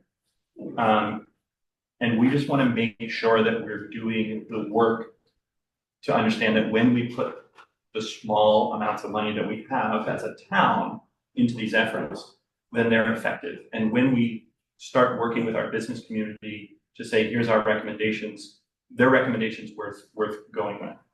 Other things that the EDC is doing, At the beginning, we talked about how we're informing, we're acting, and we're building. One of Gina's main major initiatives this year is to re-energize the liaison program. This is another part of communications, right? We're hoping to take this on ourselves to start allowing for better liaisons to have information flowing more freely, more effectively, where EDC can be a coordinating body to make sure, as Grace was pointing out, the Waterways Commission is doing really important work around how to activate the waterways. How do we make sure that information is moving to where it can be used and be acted upon with all the volunteers who have honestly other things going on. We are engaging with stakeholders. That's why we're here tonight, to delve deeper. We're coordinating with boards and committees, just talked about that. We would like to, and we believe that a finding of the survey is that it's important to be working with business associations to engage the business community. Energizing our business associations is really important. We heard that in free response questions. This includes the chamber. This includes Scituate Visitor Center. This includes Harbor Cultural District, the district business improvement districts. These are really important for our businesses to understand what's going on. And they're all part and parcel of the increase in communications turning into an increase in business friendliness that serves all of Scituate. And then we want to build. So another thing that Gina has directed the EDC to do is to develop a Scituate business directory so that we don't have to go out and figure out 100 business, like it was, quite an effort. Yeah. And then we're gonna find one. I didn't know we had a business that sends things to space, which we do. That when we Yeah. Yeah, most of phone books. Yeah, no, 100%. Very sure. Used to have half of it was businesses, and where is that going? And then we look forward to releasing survey 2025, where people have heard that this has happened before, hopefully have seen some action, hopefully have seen that giving information gets good results, and people want to listen. And so we're hoping for increased participation to be able to bring more pointed, more valid recommendations back to you. Some questions. Sorry for taking so long. No, it's our business. Just we're just trying to. For this end, it's always the actionable items, right? I mean, the survey. I get the survey. I say this all the time. Survey is like soup, right? You just need one spoonful of it's tomato, right? So 27 is fine. It's the comms. What's our solution for the communications? What's the solution for the liaison? Closing that loop. What's the solution? If you know what it is, all right. We're going all in on tourism. We're just telling everybody that traffic down the Cape's awful, so come here. Like, what's the marketing pitch? Which, by the way, it's true. For half as awful as the Cape. All right. Here's a slogan for you. Yeah. Traffic's awful. Get off at exit 13. Stop here. Stop here. It's a lot to put your head on. Yeah. This is a lot, and there's clearly more than one answer. So you're gonna have a conglomerate, maybe major forces, the tourism side, if that's seasonal. Yeah. Maybe it's not seasonal, maybe you can do Christmas in Scituate like they do in other parts of the world. But you also have other aspects of the community that are viable as well. Right. And then there was the people that are visiting versus the people that live here. Some of us lived here a long time ago in the middle of winter when there were 2 people walking on Front Street on a Saturday. So, come a long way, but Yeah. I like where you're going and I like the survey, the investigations you're doing, because that will help you direct the ultimate outcome. I don't think there's any exact answer today. Neither was I looking for it. No, it's a comment that even doing the survey alone is telling you that this is community care. So that in and of itself, I think is helpful. And I think we've got two real issues here. The business community wants us to communicate with them better about what affects them as a business. On the other hand, they'd like it if we can help them bring more customers in. So, and I am finding that there's a lot more people from other towns coming to Scituate. So we're not necessarily getting people from Boston who decide they'll take a ride down to Scituate or take the train down. Never mind, that's another story, but, Yeah, there was actually data to that, where our visitors are regional, they're not coming from Boston. no, and, you know, to state the obvious, the restaurant scene is getting very active here in Scituate, to the point where now I think people come here thinking, well, I can't get into this place, I'm gonna go to this place, or I can walk down here, and if I had chopsticks and forks last week, maybe I'm gonna try the new Latin restaurant. I mean, there's so much going on, so I think that's helpful, but Is there any data of the cohesiveness of the Chamber of Commerce and their activities in the town? Because I come from a couple of different parts of the world, and I see it, the Chamber of Commerce is in other communities, both in New England and on the West Coast and down in Texas and Florida. And I'm just wondering just how effective is our Chamber of Commerce to some of the other ones that I've actually run into that are really quite powerful, that control their own messaging, almost in a unified measure, and also in a fundraising. I mean, they actually get involved in the charity side of things intensely. How aggressive are they? I can say that we did partner with them in terms of amplifying the survey, which, you know, no one knew it was coming. And so the chamber at that point partnered with us and helped distribute the survey to their listserv. And we did see a significant boost from that. So I can speak to direct benefits that we felt as part of their support in promoting the survey. And there were two specific, you know, both sides of the coin again for the chamber itself. One business talked about how having members of the chamber stop by their business is the best form of communication, let me know what's going on. So this is that recommendation of let's make sure that we invest in these representative organizations. Another one, sort of to what you were talking about really powerful chambers, talked about how they would like to see more support from the chamber and other business associations in support of small businesses. So this may have to do with sort of what the priorities of the chamber have been. I have to agree with Grace that from the support that we got, and this was up through the month of June, the support that we got building the survey from the chamber was exemplary. We were able to also present it to the board of the chamber, who brought it out to their members as well, which was very helpful. We felt that at that point they were very, very aligned with the goals of increasing communication. Yeah, but it's a very valid question, but it does show that we didn't want to pull out things we wanted to be conservative with our recommendations. So when we said it, we could really break out. But overall, associations are super important to support in bills. Great, thank you. A lot to go over. Thank you so much. Thank you for bringing us in. Thank you. Appreciate it. Well done. Would it help, by the way, we have scrubbed our data, personally identifying information, and we can share the most updated deck as well. Sure. That's something Yeah, that would help. you know what, any cross tab or anything? Thank you. Thank you for having us. thank you. Very productive. All right. Next. Waterways enterprise rates for 2025. Aids, heating areas, how are you? Murray, Waterways Vice Chair, Harbor Masters. How are you? Good evening. How are you? Good. How are you?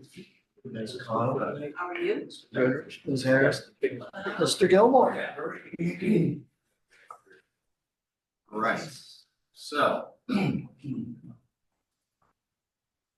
Start with Harbor Master. So yeah, we're here talking about slip fees.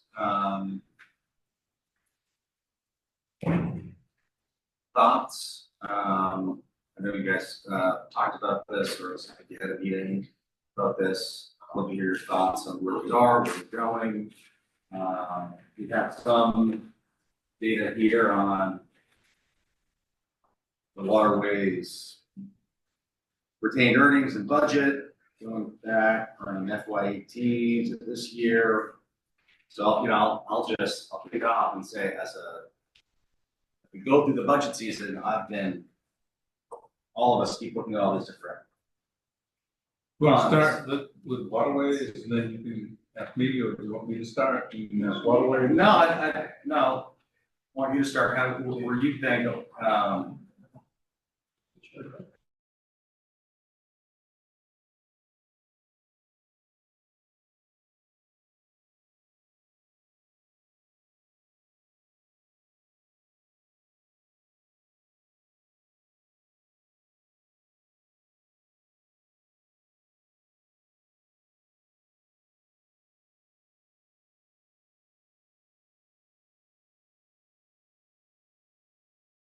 There was a recommendation made to the town, waterways to increase fees by $30 per foot.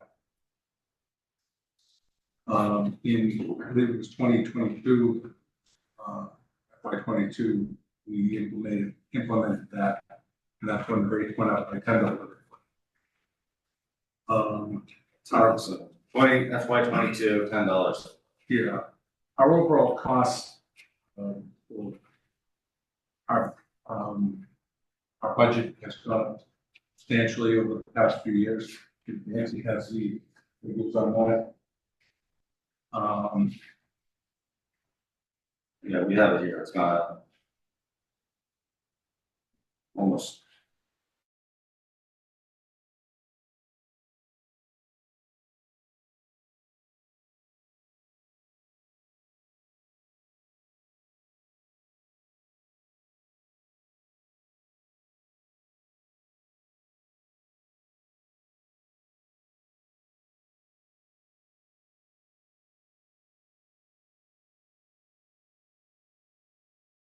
This year, being this season, I go up $30 per foot.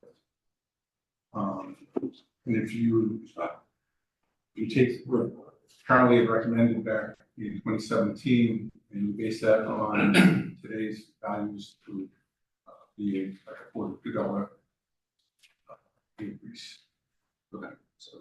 So that's what I would. So that's what you. Okay. That's what I would do. All right. With my marine. I think we all know that. I think there's a different opinion. Yeah. We'd love to hear what we think going forward from waterways, committee's recommendations. Let me make a statement. Good evening, Select Board, Town Administrator, Finance Director, and everybody in attendance. I'm Dave Deneen, I'm the Chairman of the Waterways. You'll notice that we've got Rick Murray to Stephen's right, and we have Stephen in the middle, and a couple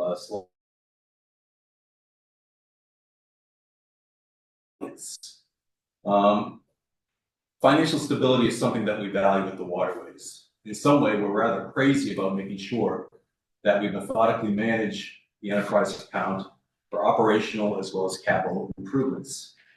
We realize that the costs rise due to the times, and we need to adjust accordingly. The last increase in fee structure was 2022, and we have always maintained a solid enterprise fund with Nancy's assistance and successfully financed major projects, including millions of dollars over the past several years in both the marinas, the harbor master boat, and other projects. This is all accomplished by utilizing our financial planning expertise. Waterways has always worked to keep the costs at levels that make boating in Scituate Harbor affordable while maintaining solvent and sufficient retained earnings for healthy operation. We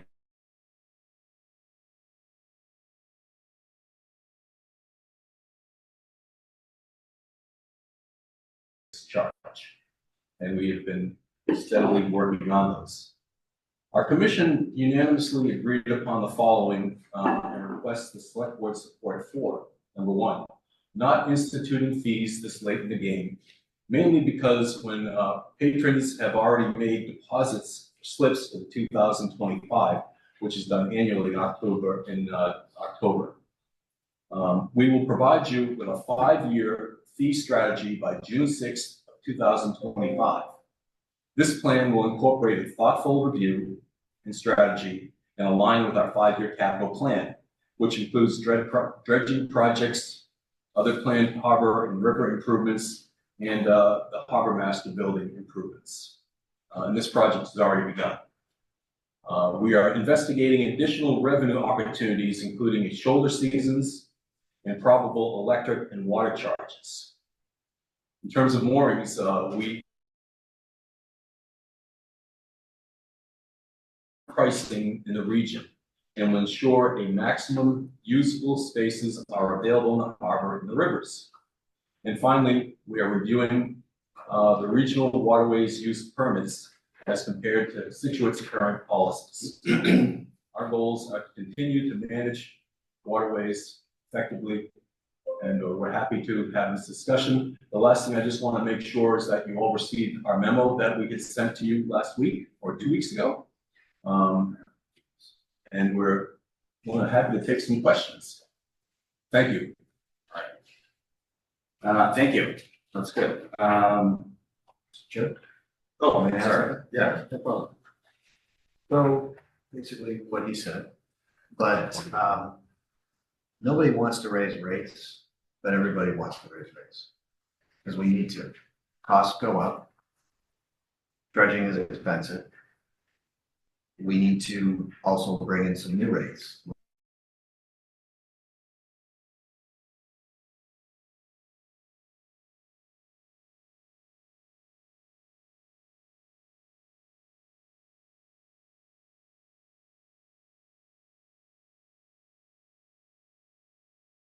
By this year, so we need to raise rates by, this amount. It takes time to get dredging projects funded. Once they're funded and happen, we need to raise the rates to service the debt at the end of the projects once they're all paid off and so on. So I've been at this game for a long time, as some of you folks are aware.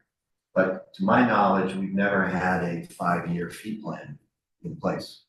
It's always been, well, we're doing okay. So we're probably okay next year, and probably the next year, and well, we'll look at it 3 years out. Depends on how much silt comes in, not rivers. So what we're proposing, as Mr. Deneen said, is holding off on putting anything in place for 2025. This is in disagreement to our colleague and friend, Mr. Munn, but we really feel strongly that because those deposits were made in fall on the regular calendar, this would be the new goal cost on people 3 months before the season starts. On the other hand, and we do commit to having before you a plan in the June timeframe that would be enacted. We could communicate to people in late summer, early fall, 25 for the 26. But it would be a plan for the next 4 or 5 years that would build these things. It would also include these additional revenue opportunities, perhaps shorter seasons, so people would feel maybe they're getting a little more for the rates. That's going to have a little bit of a financial burden on the harbor master office. So that any kind of big spreadsheet, we got to go about this thoughtfully, and that's what we're asking your support. The other big thing that's happening this year, our debt service is dropping $150,000 this year. So that gives us a little bit more cushion as we are working towards this plan. Yeah. Sure. Do you have any more copies of that?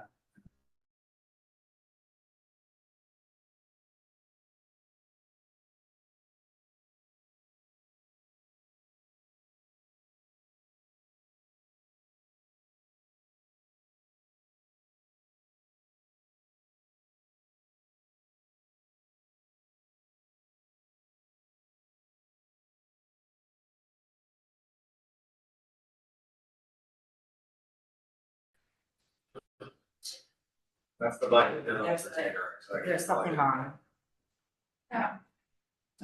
Here's the label on top. So if you look at, I don't know why the orange label's not there, but the orange line is the retained earnings. So I mean, I guess my concern is that since FY 2021, our earnings keep going down and down. Our Our budget costs keeps, go up, and our costs keep going costs up, go up for the marina. and with We're already at the bottom. the inflation alone, our costs are, like, we haven't come up with inflation.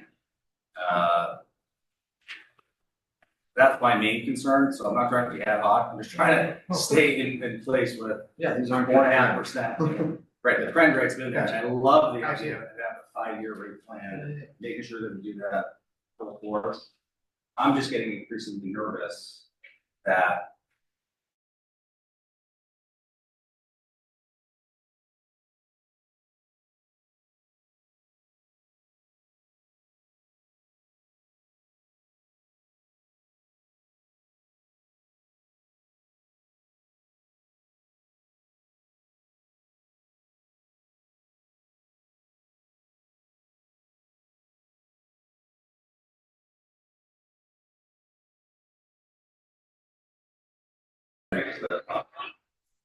that popped up. Yeah.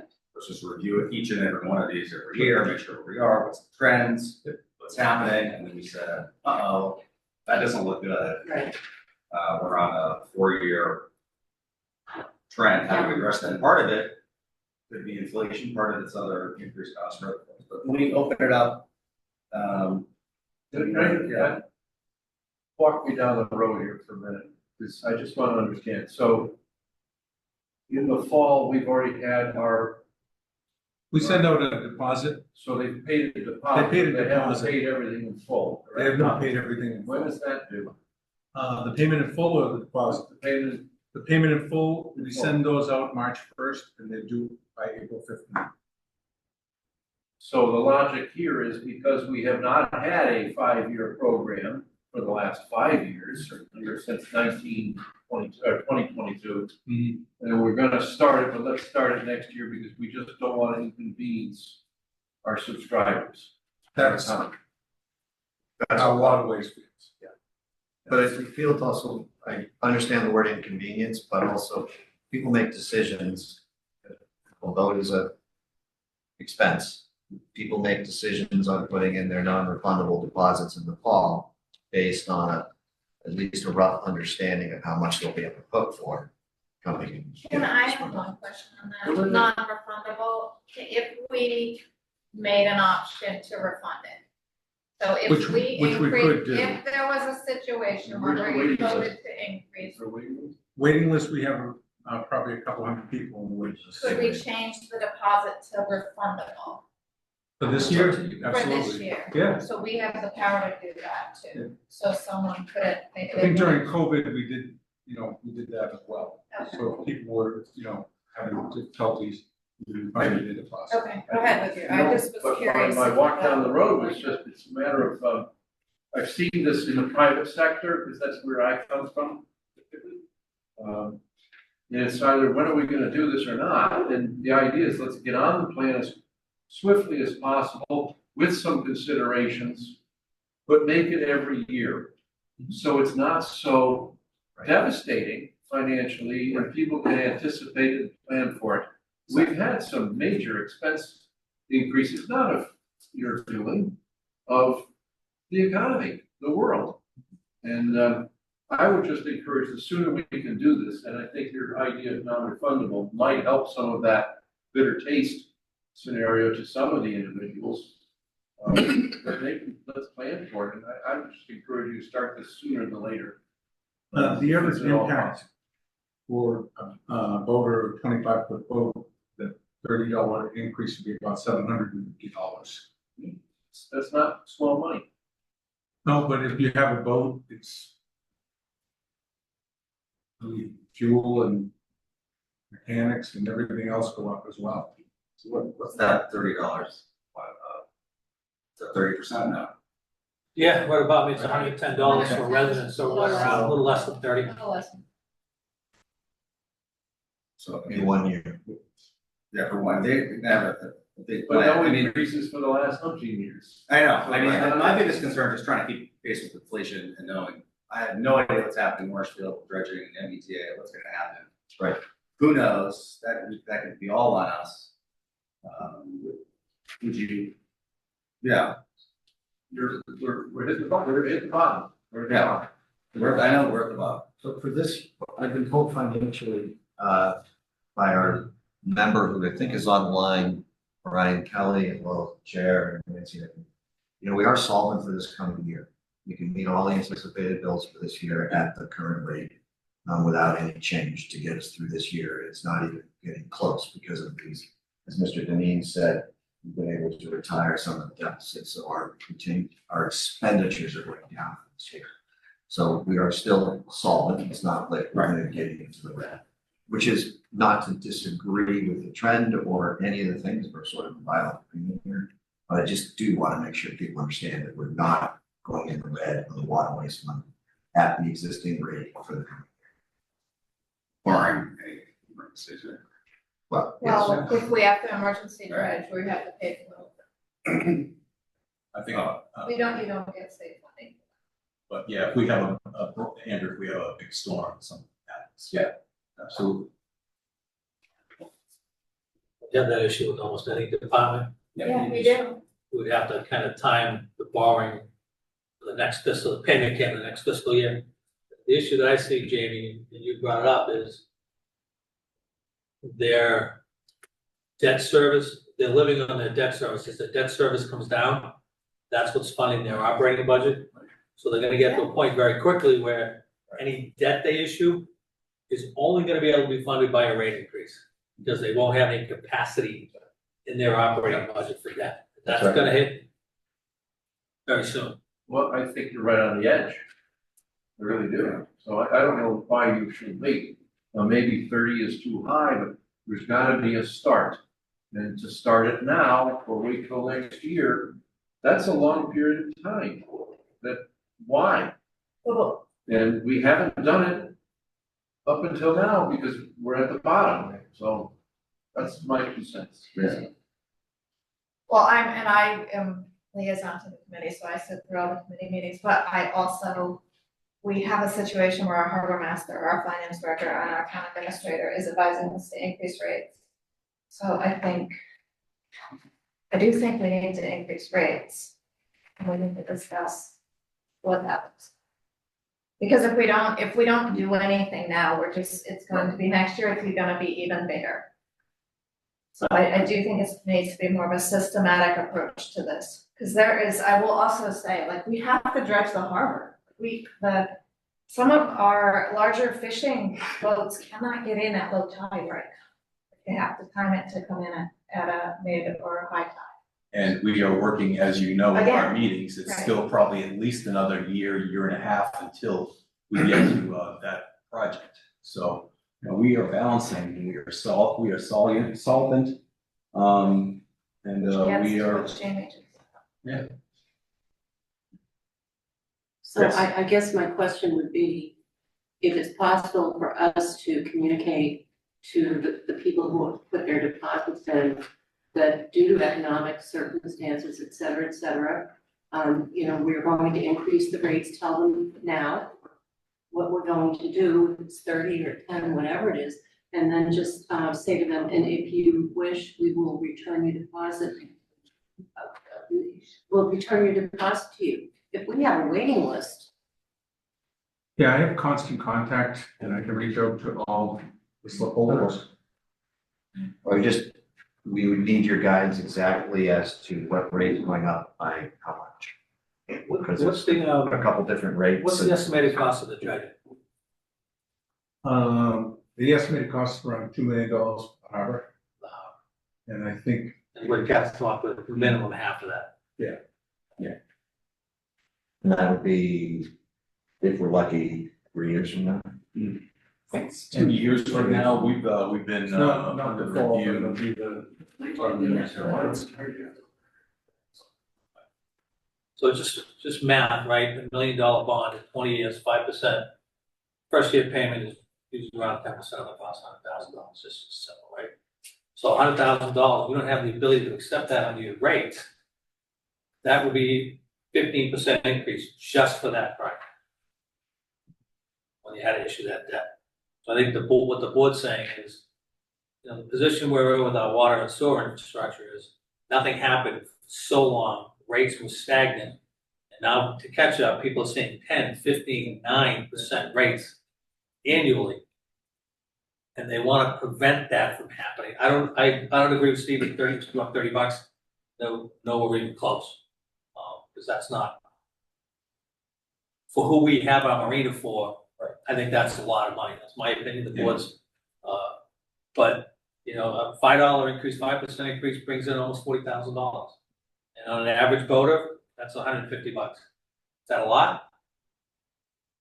For some people it is, for other people it's a drop in the bucket, but unless we start doing something all the time, and I see Howie we've been having this discussion since I got here, Howie. Do we want to do it over time, or do we want to hit it in big lumps? That's, we don't want to be in that position. So, we're going to dredge the harbor. We get them up with $1.2 million. We're going to have to raise rates 20% next year just to pay the note on the dredge. There are other additional fees. We're very interested in looking at electricity, shoulder season sort of stuff as well. That will also require some thought, but having been in your position, I do think, and this is just me on the spot, not speaking for the committee or anything, but if you do make it so it's refundable, so there's an opt-out, that does ease things a bit. And then I do appreciate the town administrator's comment, $30 perhaps being a little too high, particularly for our clientele. I personally agree with that. We think something smaller could be doable. And again, Chair. Available. Brian Kelly. And then you'll look back at you. Yeah, if I could just make a quick point. The projected revenue that is probably reflected on your documentation is extremely conservative and frankly is probably a little inaccurate. The projected revenue for FY25 is 1.17 million. That would bring us back to 2016 numbers. And it tracks back to, for some odd reason, we're showing a $130,000 decrease on slip rentals. And frankly, that's an impossibility. So our revenue should be, frankly, where it has been for the past several years, of about 1.3 million, not 1.1. When we run these numbers out, and I've worked with Nancy for probably 8 years on running numbers, this is not my first rodeo on this, we're projecting a direct drop down to retained earnings of about $150,000 this year. So I just wanted to point out two things, that the projected numbers are way too conservative on the revenue side of 1.1. They should be closer to 1.332. Last year they were 1.374. The prior year they were almost 1.3. The year before they were 1.37. There's no reason why they should be this low. So we're not living just on debt service as well, rather declining debt service. We've been working extremely hard, and the harbor mess has been very helpful. We've averaged about a 2.8% increase in revenue year over year over the past 5 years, 3 years rather, because I have to take out the increase that we had in FY22. I have to normalize the numbers for that. So I just want to point out the fact that we're not looking at Armageddon right now. Instead, we're going to drop down $150,000 into retained earnings this current year. So thank you. Thank you. You proposed revenue for 26 is 1.261. As Brian said, last year, 24 was 1.368. The year before that was 1.288. So it's gone 1.2 change, 1.3, 1.2, 1.3 has kind of bounced over the last couple of years. So we are conservative, no question.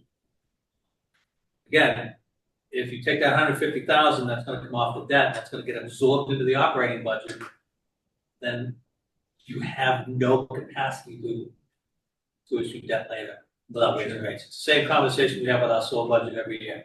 Geez, we'd like to do this, but if we raise that, the debt would rapidly operate. So Could we, with your permission, Mr. Chair, explore the electricity issue about, are we charging for electricity? Do we charge for electricity? What if we did, what would that look like? And what kind of revenue source would that be?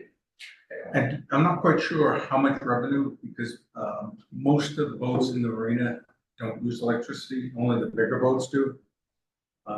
You could have a charge of $750 for a 30-inch service and $1,000 for a 50-inch service. But I don't think it's gonna make a big difference. So that's not something that we. Yeah, the reason we didn't look at it was because when Nancy and I spoke, we looked around at the other marinas in Scituate, and they were not charging for electricity. Thank you. That's something the Waterways Commission would like to look at on the basis of what other communities are doing around here, because it is quite common, is my understanding of it. And there's a sort of a feeling that we need to, that's one of the things we really want to look at, to get some numbers on it. So it's not only comparing inside Scituate, but what do all the rest of the other towns do? Our suspicion is that there actually is revenue there that would help. I mean, But there's a cap cost, does help. there's a cap cost, how do you want to do it? Do you want to meter, you need to think about that, but. Here, and then there's gentlemen behind it. Thank you, yeah. And once again, that's the reason why we've sort of asked for this time to really dig into the numbers. You can see that we're getting a lot of different ideas and different numbers. And the only way to really solve that is bring everybody together and really take a look at it and make sure that we're doing what's right for the town. We want to make sure that we are being fiscally responsible for what we're doing to support this town. We know what's happened in the town in the past with the waterway, water and sewer. And we have managed this thing really, really tight. We understand our numbers, but that's why we wanted to just not throw numbers out and get everybody upset. This is a working harbor. We want to make sure that people that are in this town can still utilize the harbor. That's what the last report that we just heard from with the Industrial Development Commission is how we bring in and bring more people in.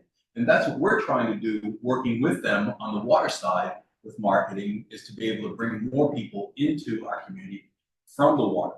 So instead of rushing into things, we just want to make sure that we have some time and bring everybody together and find out what's a good working deal. As Brian has already mentioned, that we are in good financial shape to be able to get through this period as we make sure that we will be using a new policy as we move forward that you guys have put in with our annual events on what's going to happen in terms of financial, number one. But number two, we're going to give you a 5-year look ahead on how we're going to manage the financial viability of our commission. Thank you. Thank you. Sir. Yes, David Sinkowski on Waterways Committee. I just want to for a second, calendar year 22, I think myself and Howie, probably the only board members were there at that time. But at any rate, I'm sorry, Brian Kelly. We did study the pricing increases, and Brian Kelly took it on himself to do a review of all the surrounding public marinas and the private. And then he compared and contrasted in his report our cost in the public arena and services compared to the private arena. These are public meetings debated with amongst ourselves and the harbor master.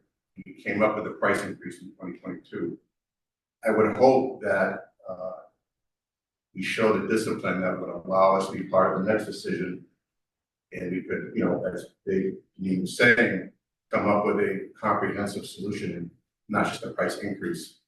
And one last comment. I will say that I have a copy of the contract from the Herring Marina, which I was patron in 2022, and they charge $10 additional per foot for electricity. I don't know if that's still the case in 2025, but it was certainly in 2022. Thank you. All right. Yeah, go ahead, then we'll. So can I get a little bit more background on the timelines? You mentioned in 2017, there was a suggestion to raise the rates by. Charlie Costello, the former town administrator, hired an outside consultant. And he said to raise it $30. $30. And we did not do that. No. And in fact, when did we raise the rates? 2022, we went up by $10. We went up by 10%. 10%. So we were at $100, and we went to $10, and we were at $40 for a non-resident, we went to $154. And we went up $8 a foot, which is about a 33.3% increase on moorings. Thank you. So I'd like to propose something, so everyone in this room leaves, I've said this before, a little bit unhappy. Everyone's gonna. I know you did a good job. That's how we're gonna compromise. Brian Kelly had these numbers of 2.8%. That even over those last years, when I look up and talk about inflation, I'll use his numbers, we're still on. That's my big concern. I'm looking at these inflation numbers, 6-7% from years ago, and even using that, I know for a fact dollars are not worth more. And I also want to give you time to have this 5-year plan, but there are knowns and there are unknowns. I don't know what the 5-year plan is going to do. So I'd like to propose something between 5% or 10% to get us to at least where we are with the world of inflation, to know that we're actually where we should be, given we've lost the money that's there due to inflation, to at least get us whole, to give you time so we're there. And I think we like the idea of someone's needs to be refunded, right? If they don't want to. If they want to step out. They want to step They out. paid the deposit. I doubt anyone would go. But it's an option, right? It's an option, yeah. You can Just recognize- that, Yeah, I communication mean, if wise, they want to get their money back, they can get their money back. And does yeah, this seem next person fair? in line can get the solution. It also puts the feet to your fire to make sure we have a good plan, that we're not. Sure. It's not, I'm not trying these numbers willy-nilly. I'm really trying to do them based on what our financial team says, what the chart says, what you're saying, what the inflation numbers know, and then the unknowns of what's gonna be for dredging, maybe something or whatever. We love Marshfield, but whatever they're gonna do, I don't know with that. Who knows? What do you mean? Right, so there's there's other unknowns that are there. I just wanna make us whole, but also not hurt. So what does this 10% increase look like? What is that? On an average boat, $275 for a resident. So you could do Cause the 5 and 10. non-resident is 110 and the non-resident's 154 Four. currently. So 10%? That's an average 25-foot boat. And that would be, We've suffered the last So 4 is that a- years of interest rates, 8%. That's just slips. not 30, we This go has 10, nothing to another do with $10 moorings. essentially. Yeah. I'm Those not are recommending, slips. I'm not recommending moorings going up. This is slips. Mm-hmm. $10? That would technically be $10 would be. 11%. No, That's- it's $110, so a $10 increase would be like. 9, so- High 8, 9. Well, I wanna make, Whatever. Make the math easy. well, no, I guess I wanted a percent because Yeah. then you're giving, if you do a straight dollar, you're preferring the non-resident. Because they're Oh, not yes, getting we do that as much of a percent. increase, and I absolutely do not wanna do Just do that. the 10%, and that gets us, with this year's inflation, it will get us, look at it, It more 2.8%. supports the integrity of the numbers that they're talking about. Right. Then I think you wanna direct the Waterways Committee to be back before you, the first meeting in September, with their recommendations before anything else goes out. Yeah. So that. Labor Day. I actually think they That need would to be be June. earlier than. Well, we said in our memo, we commit No, to June. Yeah. We Yeah. commit to June. We usually meet once in July and once in August, and with all due respect, no one pays attention to us in the summer months, that's why I would say. Oh. September, Just the everybody's summer? back back at school, people are back and, that's just generally a time when we do that. How about Thank they you. give us their recommendations when we get later? Yeah. That's Yeah, fine. you're gonna Have the public meeting. Yeah, give it to you when they have it, but Yes. then have that And meeting. then have the big meeting, yeah, love it. But And for this plan, we're planning on having, open meetings ourselves, posted agenda items on our waterways commission meetings to have discussions of these things. Then Shoulder you can seasons, deal with the electric electric seasons, part and all that. a percentage rate annually type stuff, or not, however it's gonna shake out. That's the sort of stuff we wanna get back to you on approximately the June timeframe as we go around. This lets us go home and sleep at night knowing that we stopped the time, that we're now even with inflation, everything that we know that now we're level. And again, I'm I'm not speaking trying for to- myself, yeah. rates are gonna go up. right? So Yeah. anything we do Yeah. this year will help in that, I think that's fair. And I think that with refunding for those people that are out is a very good step forward. Yeah, just want to be sure. And again, and that's, you can tell that that's the reason, just so we're. Right. Yeah, all right, that works. Same percentage on, Everything, across the board. both visiting again? Yeah. Same percentage. Non-resident and resident. Yeah, and then they can come back, and maybe you want to adjust that later after, and that's fine, we can talk about that for next year. To adjust resident, non-resident electricity, but I need to, we're in triage, I gotta stop the bleeding. That makes sense. Good. Tourniquet. Get the tourniquet. Yeah, Can I ask why you're not looking at moorings also, just slips? I don't know the answer, so I. Because we went up 33% in 2022, from $6 a foot to $8 a foot on moorings. But not on slips. But not on slips, we went up 10% on slips, 33.3% on moorings. Thank you. But I think the committee's gonna have to look at those too, when they do their recommendation. Yeah, we've been already digging into those. The waterways fee, the whole. And for Well, that's our our- five-year plan, we will address moorings. And then I will also wanna make sure that there's an understanding of this, of the shoulder season happening before this recommendation, right? I thought we were going, the next recommendation is going to be, what, in September? Will there be an opportunity for a shoulder season? In the Or- fall? In the fall? yeah. Probably. Are you, in the fall, would it be yeah. spring and fall or just fall? Well, we could just look at it and see what the waterways thinks. Okay. We've looked at, we've already looked at both seasons, and also noting, the whole key really is that there's a availability of fuel, and, we've spoken to, TBG, and, they generally open up the beginning of, April, and then they generally shut down on the fall side, either beginning of November or middle of November. So that provides us with, an extra month of, the ability to, 2 weeks on either side, to get people out. It would have been packed this year, we had such a nice fall. Oh my gosh, Such a even beautiful- my Yeah, goodness, it's it's great. spring, I mean, yeah. People are out until December. I kind of want to look at some climatological wave height data, just to see where the 2 weeks Yes, are. We're gonna bring that into. Somebody make a motion, please. Yeah. Alright. All right, everyone know what we're doing, the reasons why, okay, perfect. Move to increase, waterways. Brian's raising, Oh, Brian, you sorry. raising your hand, like.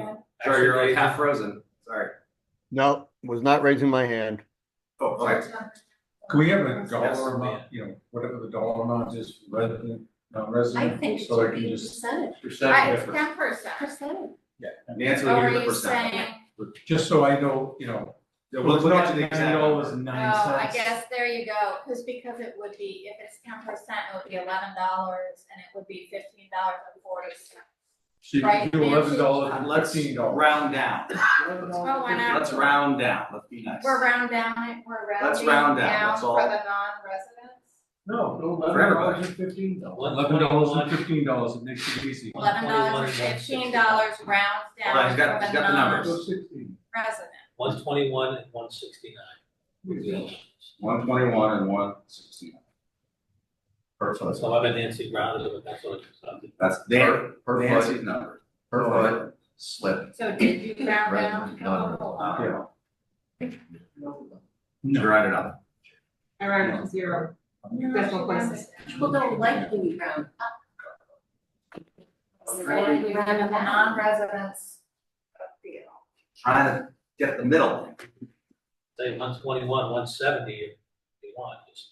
So just so we're Aware. Yeah, I'm gonna make the motion, to Yeah. increase the rates, for resident slip rate from 110 a foot to 121 a foot.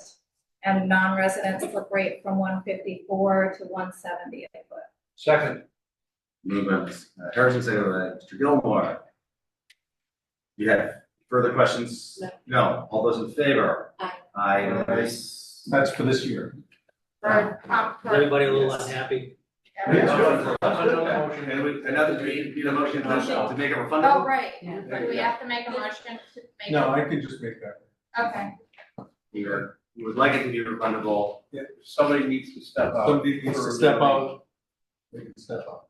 Yeah, that's good. We're just, we're gonna put it and then we'll go. No questions asked this year, they can just step out. Yep.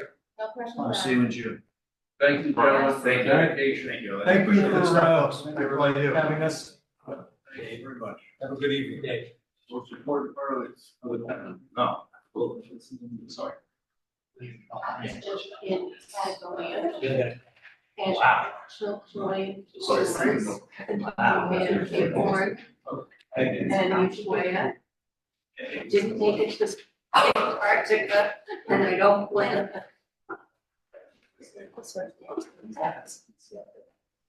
All right. Seth, we're gonna take a 3-minute recess. You got it. All right, we are going around our agenda. Kevin Caffrey to talk about seawall. Just bumped up one, thank you very much. This is for seawall repairs on Turner Road from 181 Turner to 3 Rebecca Road. It's come up quite a bit. We went out to bid on the project. The issue we had is we had a problem with one of the easements. As of today, it was recorded. So we are ready to award the contract and hopefully get the work started soon. Perfect. Again, folks at home, folks here, we talked about this a lot. We've been waiting for one easement. Fabulous. Again, let's get rolling. Motion. Move that the select board award the seawall repair from 181 Turner Road to 3 Rebecca Road to AKC Marine and General Contracting LLC for $1,650,700. Second. Mr. Dillon, seconded by Ms. Conley. All those in favor? Aye. It's unanimous. Thank you very much. Repairing the seawall. Fabulous. Mr. Man, come on up. Might be look at Kevin. No. I was thinking of 10% tax on tariff on oysters. No, we're having it, as long as we get the money. You can No, go whatever it's tariff terrible on oysters you outside want, it's not gonna affect me. Well, thank you for having me. I'm ready to go and shoot you. Yeah, There you go. there you go. So this is a picture of, go back one, Seth? That one. Actually, my bad, you can go slide 2. Sorry, you're way ahead.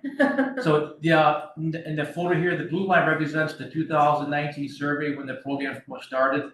The yellow line represents the current subjective parcels or property boundaries. A deeper title search beyond the 1800s may prove true ownership of the various parcels to include the town of Scituate. The illustration represents over 207 acres in this photo. Currently, we are using just 3 acres. In the future, we are hopeful for some increase of area for our growers, 3 of them. We also set aside a plot for educational programs for the town of Scituate and Cohasset. And also the town of Cohasset, through the Coastal Center for Students Coastal Research, also helped when we're doing the permitting process for eelgrass in this area, which there is very little eelgrass. Next slide. The photo shows how the farms are laid out. They follow the curvature of the mean low water mark, coupled with a boring rocky bottom, so they can secure the cages. An increase of additional acres southwesterly into the tidal flats per farmer would prove more time to safely work around tide weather conditions on the farm, increase harvest, sustainability of the farm, potential increases for local jobs. Safety is always our #1 priority. We did have one small incident this fall. Probably could have been avoided if we had more area to work and shallow the water. The increased acreage will also space out the distance between farms beyond the current 20-25 foot threshold, which is in the regulations. Next slide.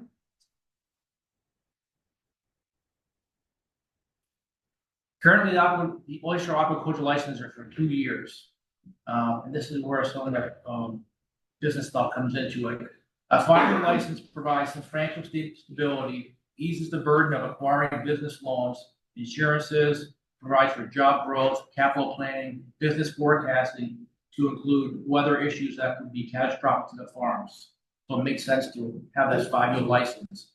The Waterways Commission and Shellfish Advisory Committee have also been presented with some suggestions of a combined right to farm commercial fish town bylaw that would support the local growers on land and sea, and also have set aside commercial space for the commercial fishermen in the town period and their wharf and piers.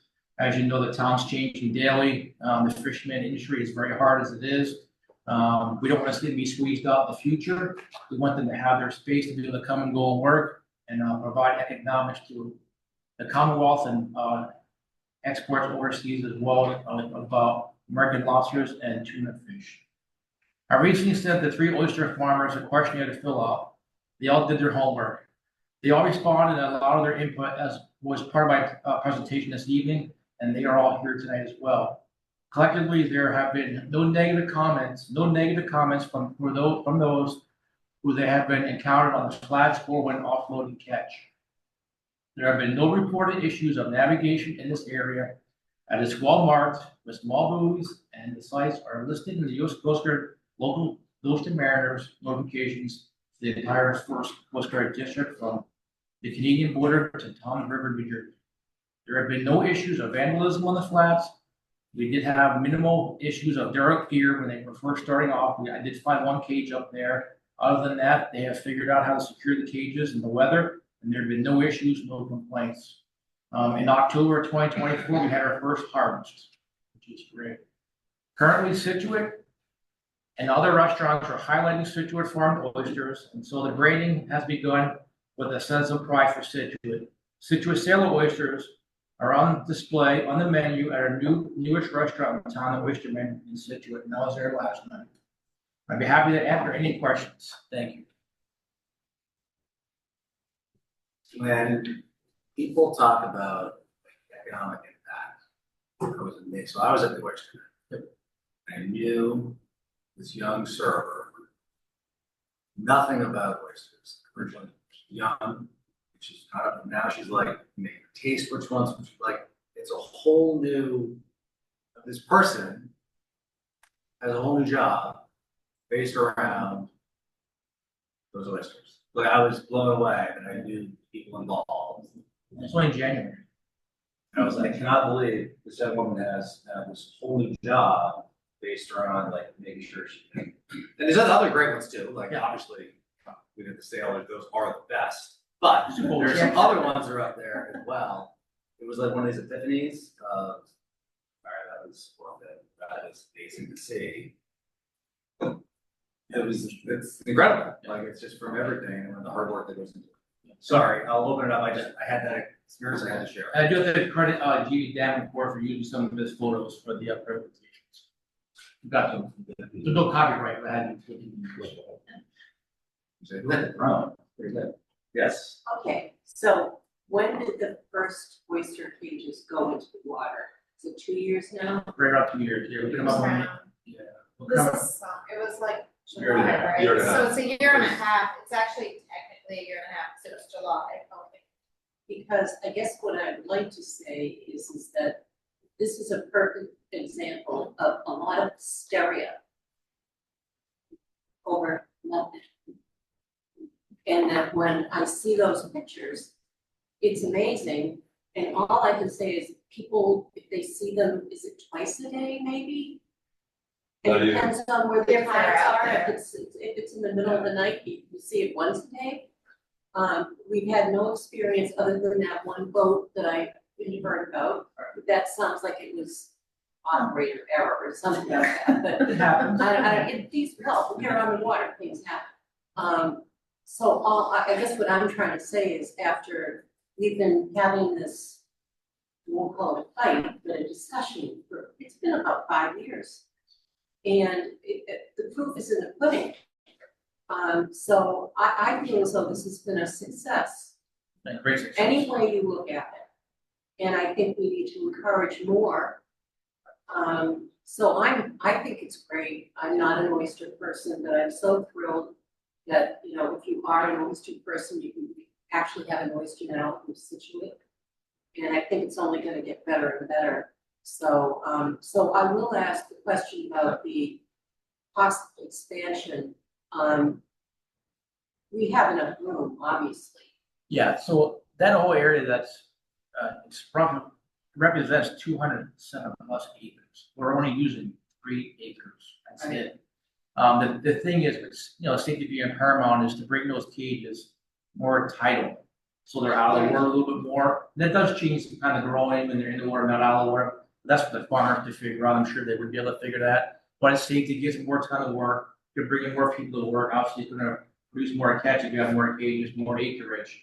But the title search that was done, to my knowledge, went back to 1800s, not the 1600s.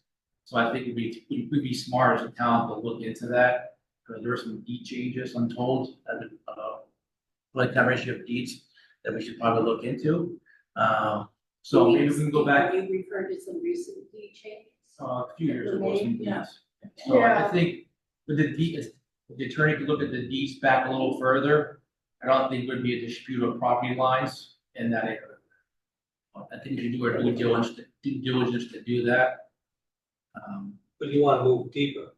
No. Well, that's inlet. shallower. Shallow, They wanna be on yeah, the flats instead of the yeah, other side of the mean low. yeah, So you wanna be where you're standing yeah, so on what, the ground. what happens is, like, depending on the tide, if you have a plus tide, the cages are already in the water, so you're already up to your knees, waist already sometimes. And you clean the cages, harvesting, then all of a sudden the tide comes in and the boat's over there at 5 feet of water, and you have to get to the boat. So if they were closer and more time to work, it would be a little safer, a little longer, they could probably harvest more, move more, be more productive, that's all. It's really like less than a week, a month that they're exposed like that. So that's like a minus tide right there, that those pictures. On an even tide, they're underwater. And then on a plus tide, they're underwater. So, And then just for sure, just name and, Lawrence Trowbridge, Scituate, 392 Delta. I always forget names. Sure, do that. No, I will caution you, I think where we do run into those deed issues that we're talking about, the closer in we get, the more potential dispute there is, which is why we went into a deeper area to begin with, so, it's gonna be, I Maybe the think, next step is to seek advice on that. Yeah, sure. Just a couple questions, maybe a suggestion. What is involved with us authorizing an increase in a 5-year type of lease? Is that something we can do? Yes, so the initial license could be for 2 years, we can do it for 5 years. Mike has to certify some things. Right. In terms of investment, stuff like that. But once he does that, you can then grant a 5-year extension. So from that standpoint, I would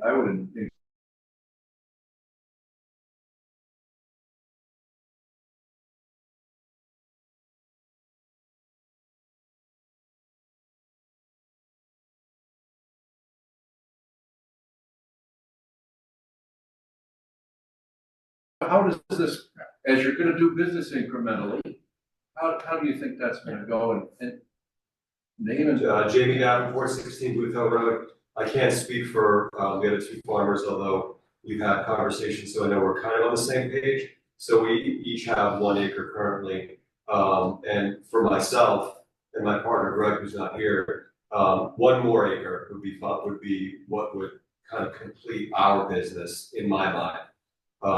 In a perfect world, we would just move southward and add 1 acre. Another option might be to kind of move the farm southward a half an acre.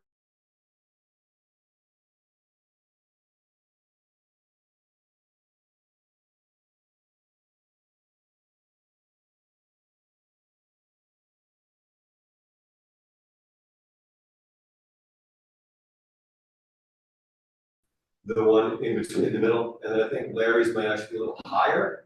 On a 0.5, like, so there's the 0.0 tide, and then it can either be 2.5 feet above or 2.5 feet below at low tide.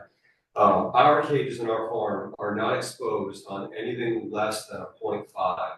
So if it's 0.5 or above, you can't even see our cages. I just looked at the tide chart for January, and there are 10 occasions during January, and that could be at 6 p.m. when it's dark, or it could be at 4 a.m. when it's dark. Our cages are exposed, so they're actually only probably visible about 3 or 4 times this month. Now, if we were to move south, that would definitely be different. They would be much more visible. But I would argue that at this scale, 3 to 6 acres, you're not talking about like a massive eyesore that takes up the entire landscape of 207.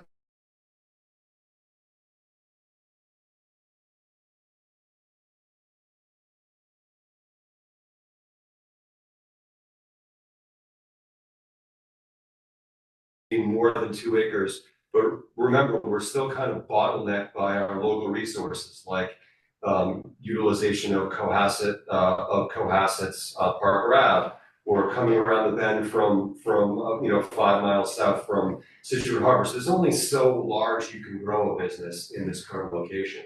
And for I and my partner, I believe that 2 acres is enough to grow our business to where we want it to be. So you had like an incremental increase of 5 acres or 3 acres? 2 acres per farmer. So those are my questions, thank you. I'd really like to see 3 to 5 acres. I mean, and if it stayed in the deeper water, it would be all right. But the way that I'm doing it is a little different. Like I'm trying to haul them up like lobster traps. And just moving around, you almost need maybe an acre in between each of the farms too, so that there can be like,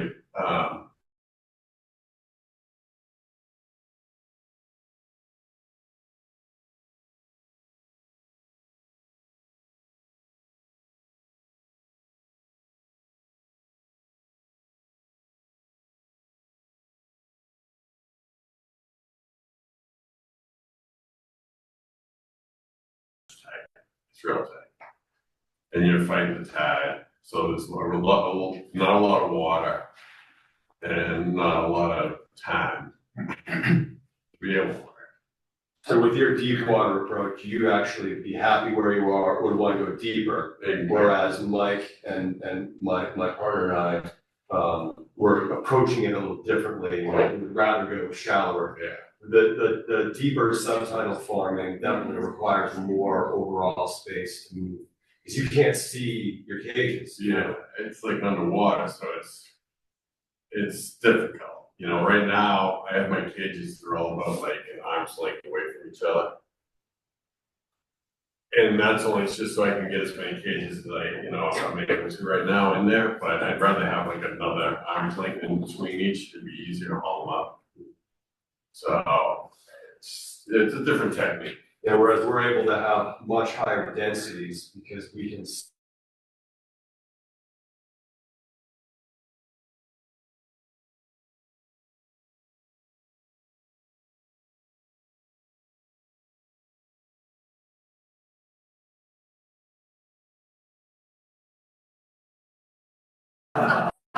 That's the real question. Jamie's right now.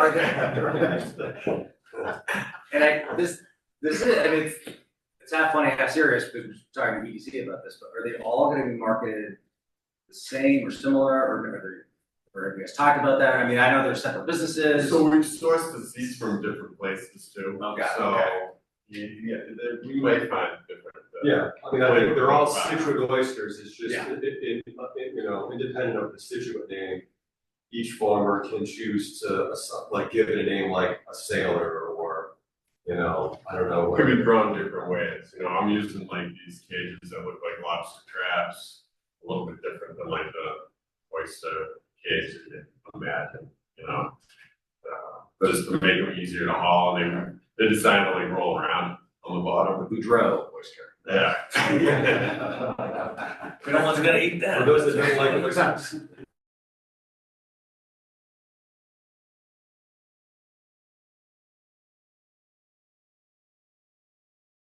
To expand in another 5 acres, or do we need to actually search all these titles to add 5 acres? So there's room as you go out towards the northeast, there is room to do that. And originally, this was under the pilot program, the 3 growers, even up to 7. There's been some interest from people within the last 6 months to go up there, but we're still under that pilot program.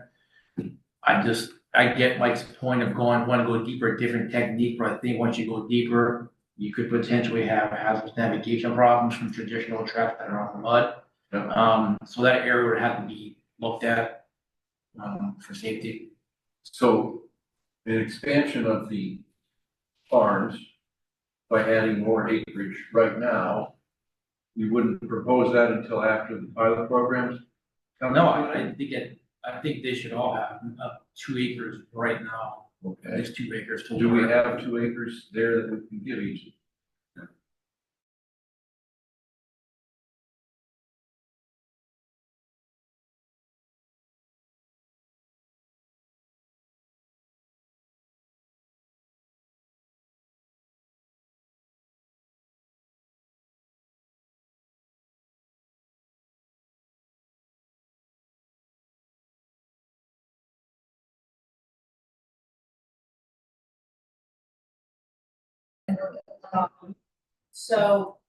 So it would be, what did they come out in March? I think it was March or April, I think it was April, the water temperature had to be like almost 50 degrees. So they come out and dive in the area that you have proposed to make sure that there's no eelgrass or whatever, but we know there's no eelgrass out there. And we would move forward with that, so, yeah, midsummer, it would be summer. Yeah. So Jamie, as long as you're seaward of the mean low tide, there is no deed or ownership issues. Once you come up above the mean low tide, some deeds will say people own the mean low tide, so that's where you have to have council make sure. And one of the reasons we stay below mean low tide is those deed issues are a nightmare. Yeah. Well, and there's some shady deeds, let's be honest, there's some very shady.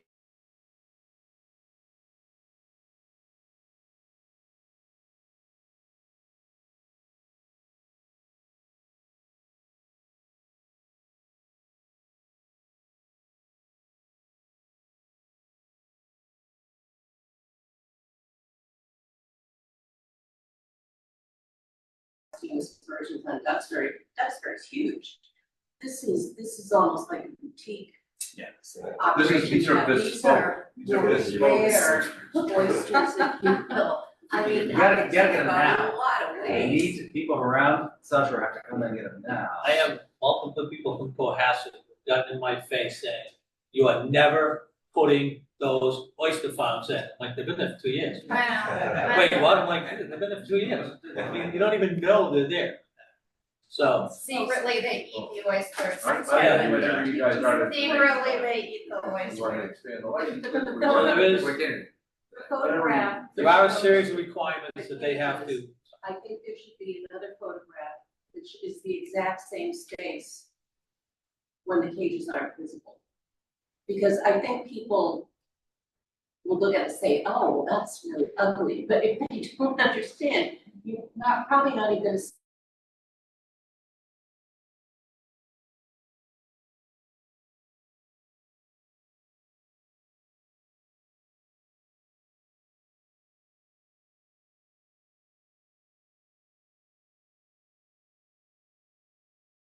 They have to certify that to the Shellfish Constable.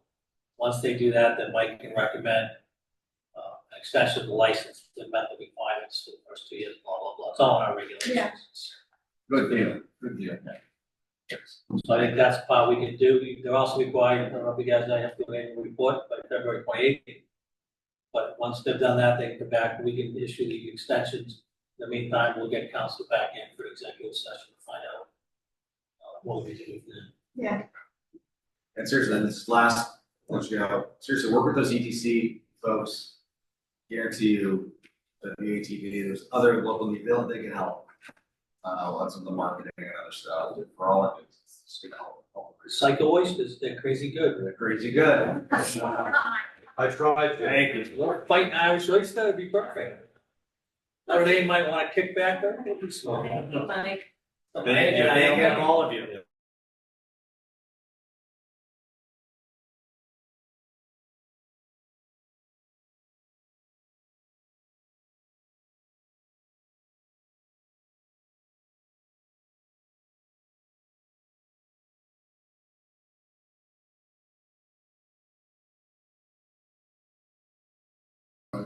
not doing the, PVC vote, we're talking about some non-monetary water. Some language. All right. Page. Yeah.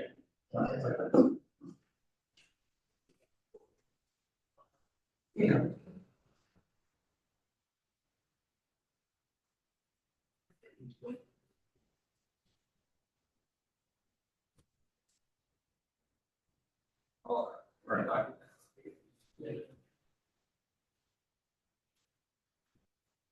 Yeah. Page 80, what is this? 78. I don't know,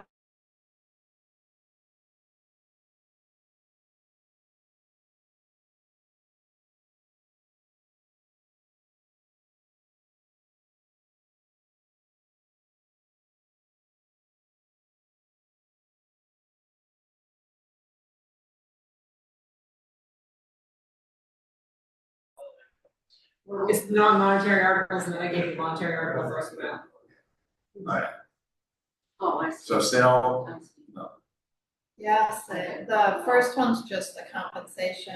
It should have been the reports and committees, should have been Article 2. Because that's a non-monetary article. So we did the wrong one. I don't have an article, so. I'm confused. Yes, you don't have Article 2 because you have Article 1. I should have given you Article 2 instead. Alright, Oh, it's a duplicate. so sale lease portion of gates, no, that's, Yeah, that's the next That's the next non-monetary one. article. That's non-monetary? so we can talk about this one. Because it could be a dollar, depending what you're talking about. We'll know by then, right? Yeah, and it may not, it all depends on how things come back in March. Alright, so this is, we're just. You said that. Alright, so we understand this, so motion 15, sale lease the portion, this is page 81. Yeah, so we just have to wait to see Right. what it comes out. Yeah, and this is just a placeholder language, and if it, if it comes out. It just gives you the authority. We're just giving It's them gonna go all about your to sell tax it if we do, or maybe not, it's a placeholder, it's something. Right. Okay, And that's what we did with Old Mine at Fire and the old senior center. So we got the authorization to sell the lease. I may ask a question. of course. I thought the select board, when we did whatever we did, how many years ago, that select board took control of the Gates property. You did, but if you wanted to sell or to lease for more than 25 years, you need town meeting approval. Okay. Set the duration. Alright. Article 16, chapter 91 liability, That's normal. it's normal, this is just general liability for.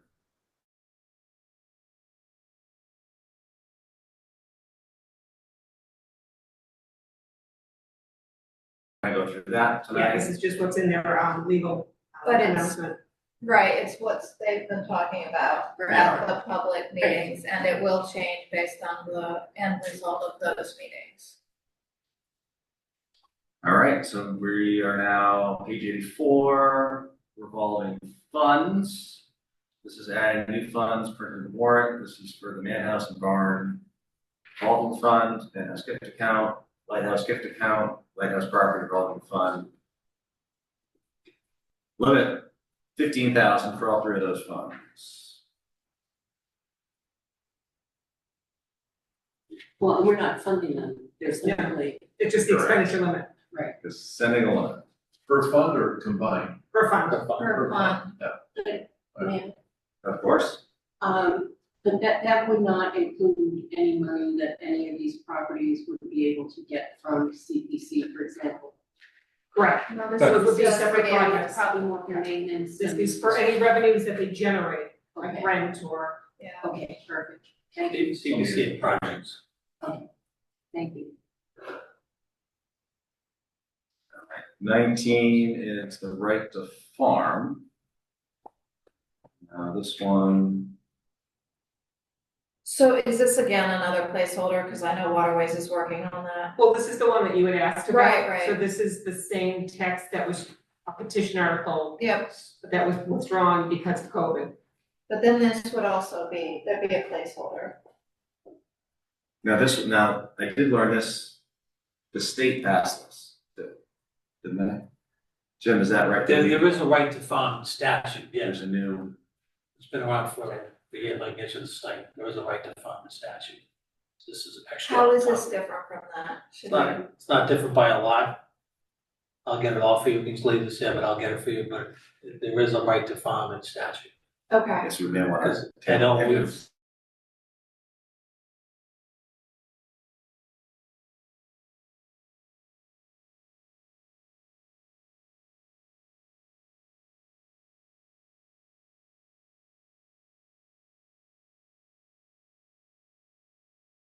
Can I think what the on my property?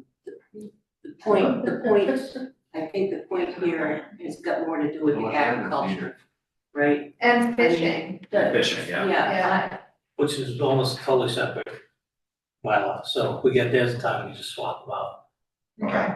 Right to farm, right to fish, it's not the same. Yeah, right to fish. well, I just have to say honestly that right now, the way this bylaw is written, I think it's overbroad. And I think it would, for example, just to mention the problem we had with the Pheasant Hill neighbors and the farm that was abutting their neighborhood and what was going on over there. We wound up as a board telling the owner of the farm that she could not do events past a certain time, that there were restrictions on her. This bylaw would basically, I think,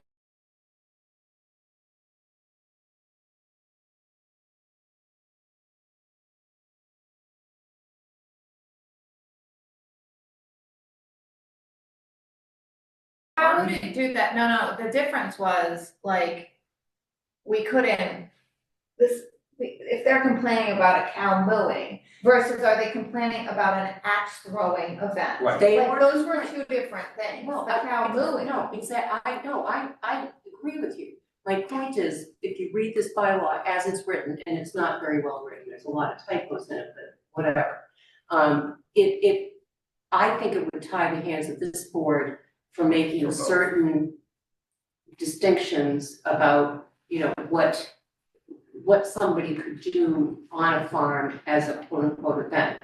If it's agriculturally related, that's different, but the neighbors came in with, you know, that was a laundry list of complaints. That wasn't Axon just- bands, Yeah, but. alcohol, but then it does Right, but address we this. listen to everything except for the cows mooing. Right, it does like, address that in here, I yeah, mean, you have the That right, is not something that they. include the attendant incidental noise orders.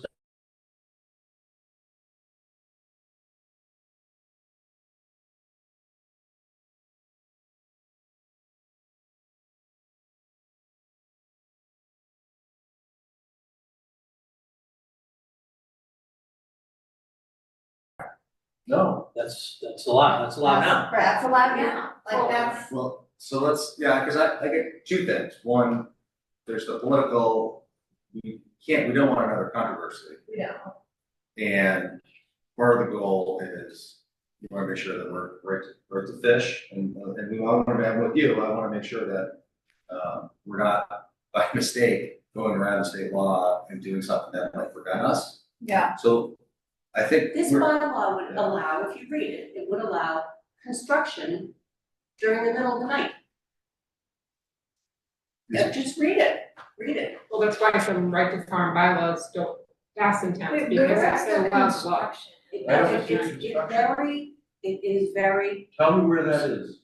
well, you know what, all right, we're really gonna make It this is. worse, huh?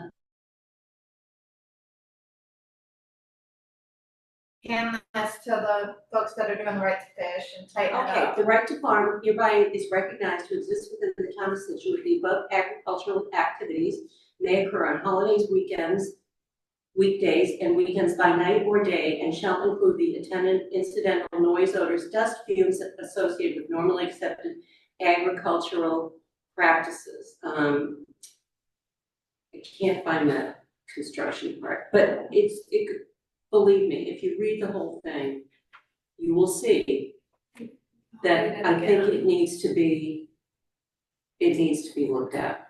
I just don't wanna see us get to town meeting and have people start picking this apart, because some people will find some of it objectionable. And, I think it's, at this point, I think if right to farm is protected.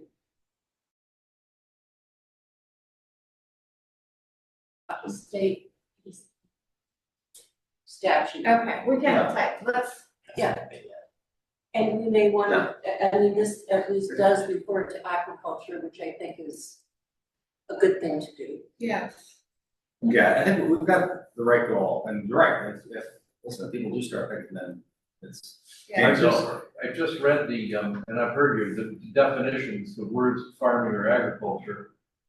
And there's a lot in there, but there's nothing about construction of buildings anywhere into the definitions. There's packaging, there's maintenance, repair, or storage of seasonal equipment or apparatus owned or leased by the farm owner manager, used expressly for the purpose of propagation, product management, and sale. But I don't see anything about construction in the middle of the night. You can do a lot of things, but not that. We can tighten it up. I mean, I totally get your concern, and I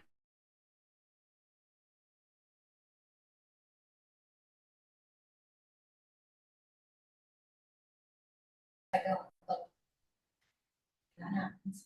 And are there, may I ask a silly question? Are there restrictions on how much land you need to do this? Yeah, you need so much land for pigs off the cows. That's It's in the statute. zoning bylaws, right? What is in the Statute, zoning I bylaws? It might be Board of Health. Or like, Probably is Board of Health. or the animal control, because the cloven feet, it has to be like 1 acre, and you have cloven feet. I'm having flashbacks to farm animal excess, sorry. Alright, we're not, I just don't want us to get tripped up. Oh, No, no, it's good. It's good. we don't need to vote on it tonight, so this is, no, that's a great feedback. I think we'll go there. All right, Article 20, abandoned property. So some background on this. This is another one. I'm all happy because, well, it's commercial in there. But basically, was it the town of Bellingham? Did we take? Yeah. Did we That borrow? one's in let's my say- back.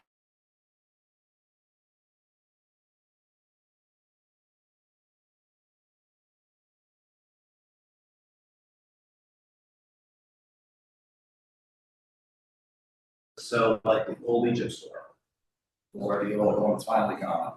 If we've got a property that's abandoned for a long time, this just gives us few more levers to say, hey, if there's a fine structure that's set out, it's been approved by other towns, by AG's office, say, hey, the property's been abandoned and you've got broken glass everywhere, in a year.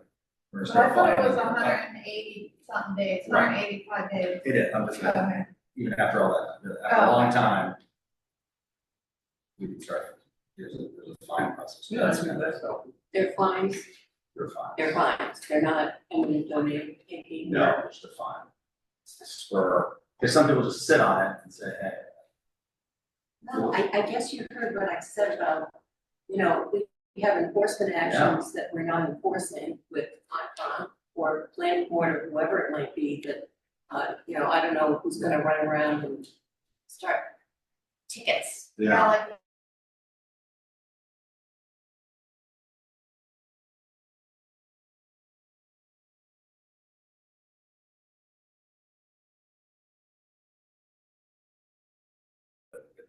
Start moving some of these problems. Do we have a lot? We have a handful that our office gets calls about. A handful? Yeah, 10? 5, 6. Yeah, right. Egypt Beach store is probably the biggest one. Some of those people, the name of next door is a mess, you drive by, like, it'd be a mess. Yeah. But some other ones, But right now, we have nothing. Very weak. very weak, it really has to get to the point of where it's declared a public health issue or public safety issue, so the building's almost falling down, on the street. the water, utilities have been shut off, we have gaping holes with animals going in and out, but it's a very difficult process. So this would be an interim opportunity or enforcement effort to say, okay, before it gets to that level, Yes. maybe you can get it cleaned up.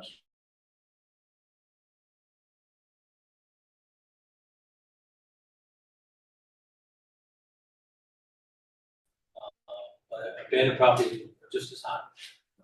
Really has to be a real public safety and public health. Because at that point, you're basically going in and tearing their house down, tearing the property down to take it. I was gonna say, it's tricky. And if you heard from Pam, the new rules, it's so much harder, so it's not gonna do anything. So there's the chance that maybe some of these, they gotta get worse, so it's not gonna be punitive. It's also in the eye of the beholder too. I mean, someone might consider it abandoned property. I don't know, there are a couple of places I can think of on Kent Street. And I'm like, do you think anyone actually lives there? I mean, you know, I mean, there's probably examples all over town. Norwell has a pretty nice abandoned properties on Main Street. So is the thought the Abandoned for 30 fine years, would 30 push plus. them to sell? I guess, I don't, what's the thought, the fine would just push them to sell?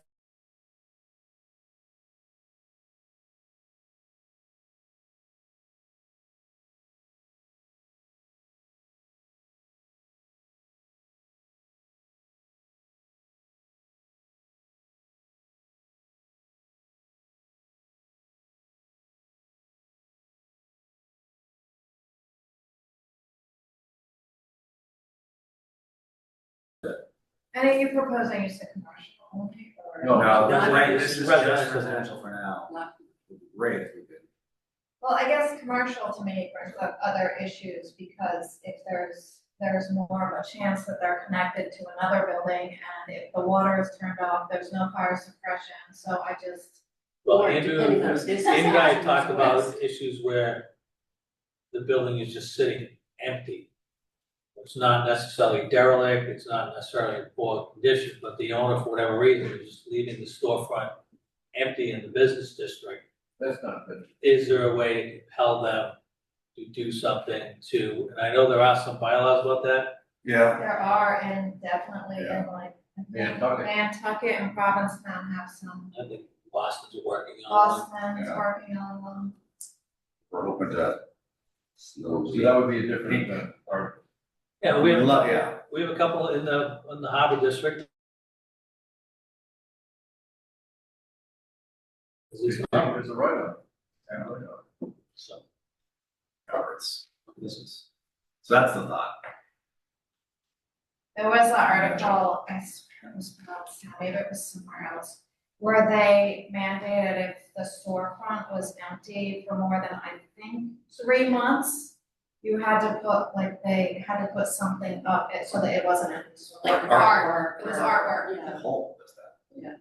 Is it, what? Could be home. Is it home? I don't know. I swear a bunch of folks, a bunch of people have done that.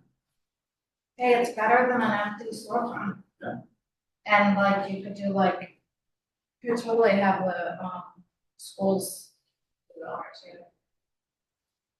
Anyway, So alright, so walking would be, instead of running on this, would be just for right now, just residential. residential.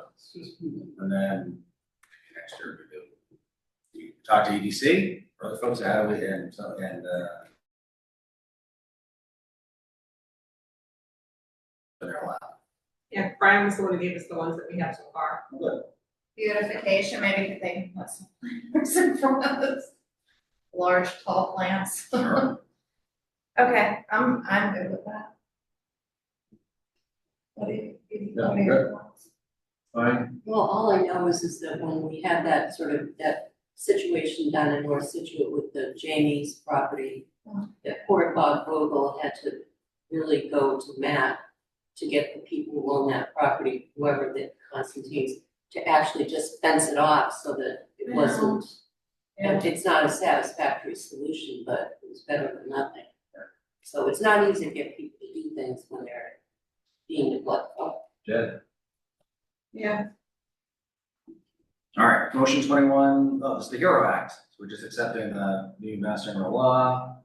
And this is a exempt.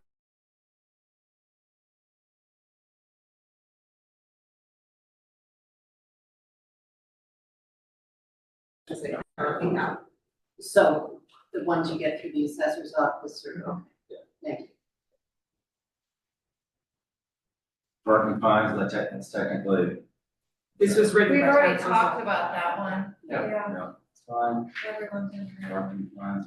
All right, so the other one, which is, this comes from the sidewalk. This is another, so this is this is allowing, this is Article 2387 sidewalk betterments. So this came out of that subgroup with EDC and Sue Visa that talking about sidewalks. All this, what this would allow is if a bunch of residents want to get together and agree, and we'll pay for half. Will this ever happen? You Will the can't residents? get, You don't know. you can't get people. Right. Under the statute now, No. they can only pay him. Right. Under this, they can pay the whole cost if they want.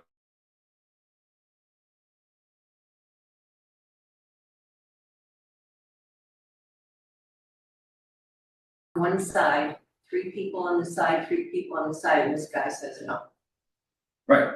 So, I But- mean, it's, try to get, you know, I've been through this talking to some of the people in Hummerock about who's supposed to plow the road. Well, 5 people pay for it, but there are 7 houses on the road, but it's a private way, so blah, blah, blah, blah, blah. So the answer is, the 5 people who want the road plowed pay for it, and the other 2, you know, piggyback. Freeloaders. Yeah. Same. It may, I'll be told, this may never be used. It might I be. wish it would be. I It wish might it be. would be. There might be one, there could be one person to say, You never know, there's some super organized, it's gonna be the block party road. or even maybe around Front Street, or around some other place where some businesses say, hey. It is similar to the road betterment statute, so if you live on a private way that's in disrepair, we can bring it up to, and then you get assessed a betterment for the full.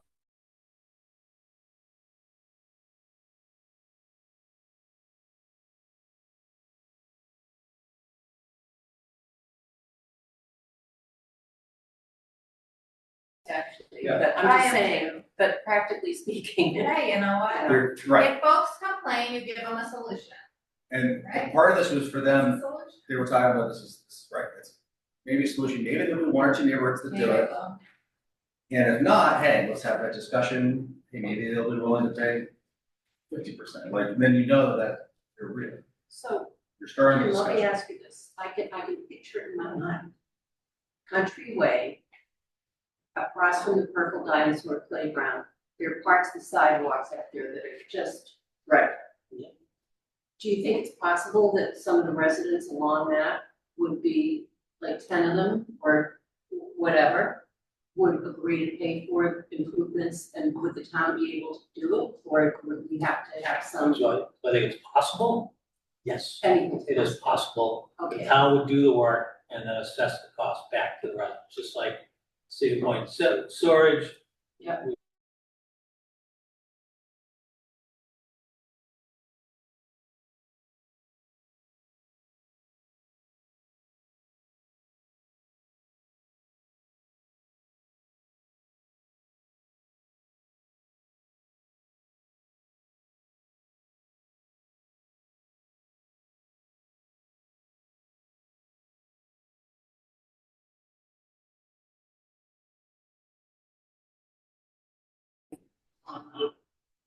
The planning board does have money, some money, I forget how much, in a sidewalk fund. That's for the green bush area, I think mostly. When and if we get money to do the Stockbridge sidewalk, we'll take that money and put it towards that project. I think I told the board the issue is gonna be on that, on the sidewalk funds now. You have to make accommodations for bicycles, which for us on Stockbridge Road will be almost impossible because we don't have enough width. In some cases, the sidewalk is gonna be right up to people's front steps anyways, so we could have some issues with. But if we Grant could figure out a going way to trade, you know how the planning board was trying to get, I think it was planning board, trying to get someone to trade. You can develop is it the place down in Greenwich that the. Yeah, that was, That they put the affordable housing somewhere else. yeah, so a lot of the projects down, I shouldn't say a lot, but some of the projects down in the past, the planning board has said, you know, they have to have a public improvement.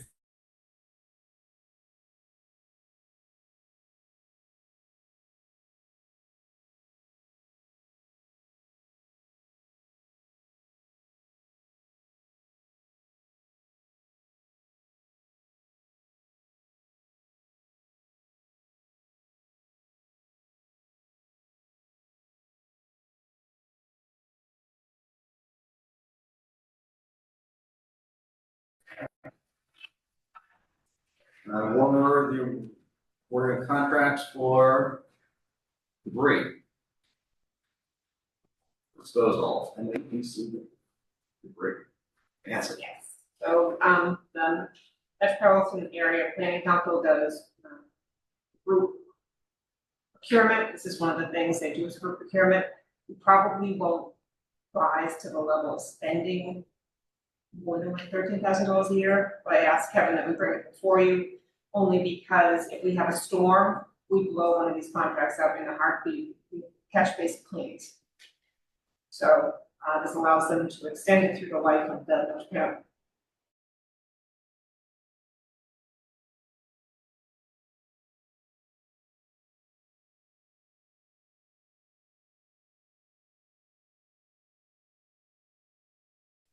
and $69.85 a ton disposal of catch basin plates. There's more creepy stuff in that. So I think, again, this is all part of it. Get out. Questions? None. I don't have any. Motion. Move that the select board award a contract to WL French Excavating Corporation for the disposal of street sweepings at $47.85 per ton and disposal of catch basin cleanings at $69.85 per ton, including any subsequent available extensions. Moved by Mr. Gilmore, second by Second. Ms. Harrison, all in favor? Aye. It's unanimous. Common vic license for our good friends at Harbor Light Toys and Candy. Motion. And Ms. Harrison is? Oh. So I guess do we need background? It's just a.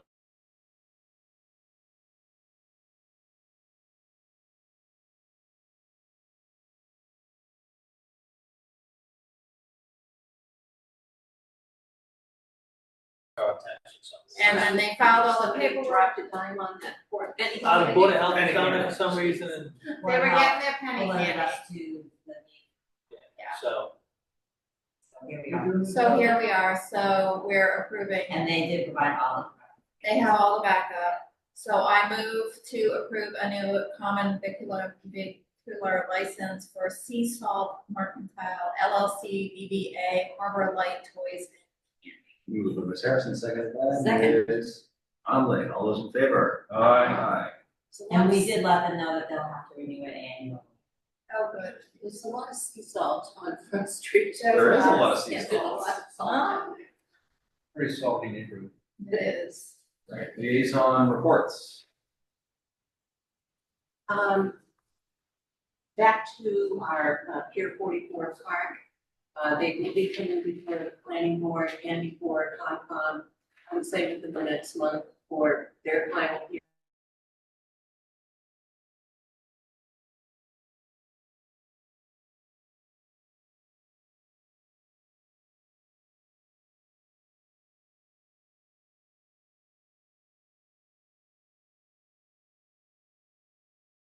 In the spring of 2026.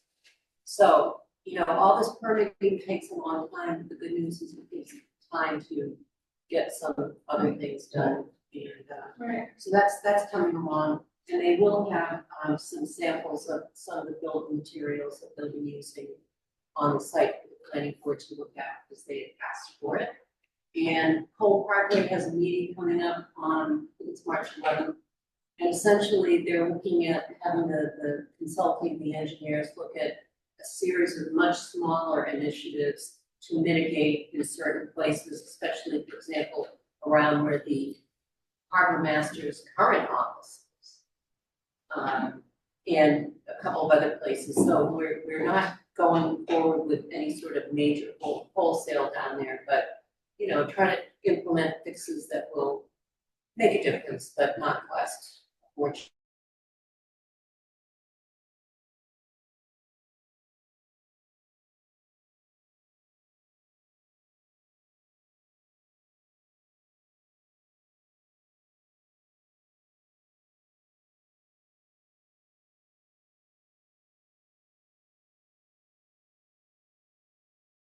I think it was in Miami, maybe it was Tampa, that where they actually was able to protect the whole hospital from flooding. So- Yeah, on subways too. They So- work for, when you were traveling. Yes. When I was abroad. That's the way. I was abroad. When you were on your abroad trip, we were talking to him about that. Africa. Yeah, yeah, so. And I don't know if I should call it up, if he called the DPW director.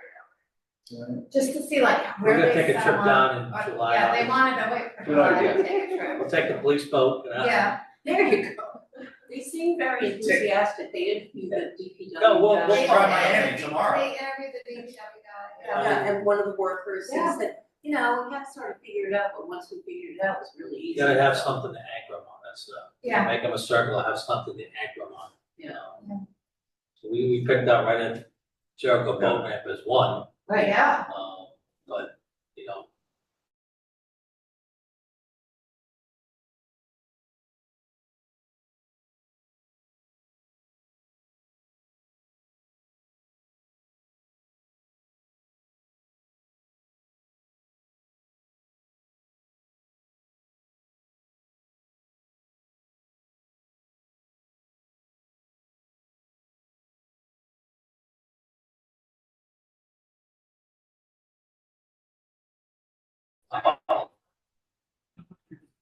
So Cole Parkway, you know, we had bad news a couple months ago in terms of we were gonna be creating an island.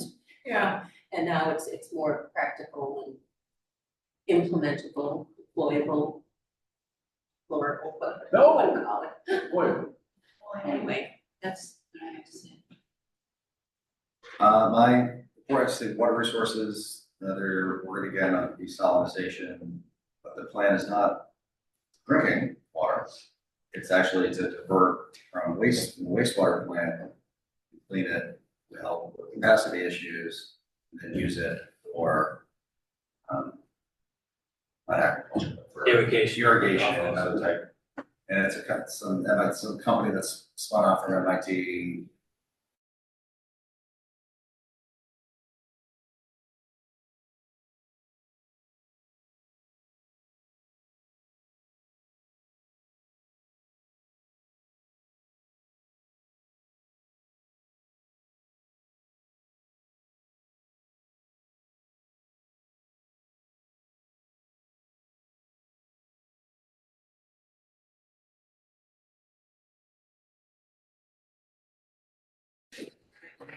I have a call at that time, I'm gonna try to bounce between the two. Okay. So there's a committee working on that, very diligently on that. Shellfish was here, Mordecai Lincoln, the auction, I believe is online right now, yes, you can, all those shoppers, you can go online and see all the items, Pick up pages something for and Mother's Day. pages of things. Valentine's Day is Yes. closer. Valentine's Day. there you go. And then, I'll have a lot for Valentine's. you can, and then Mordecai Lincoln, another like great news is I think that the VOTEC school is interested in the carpentry part of the caretaker house That'd be nice. fixing up. Wouldn't that be a great, Time to hit and come to the Yes. rescue. Can file the application today. yeah, Good deal. and they're very interested in it, so it would be, we'd be splitting up the work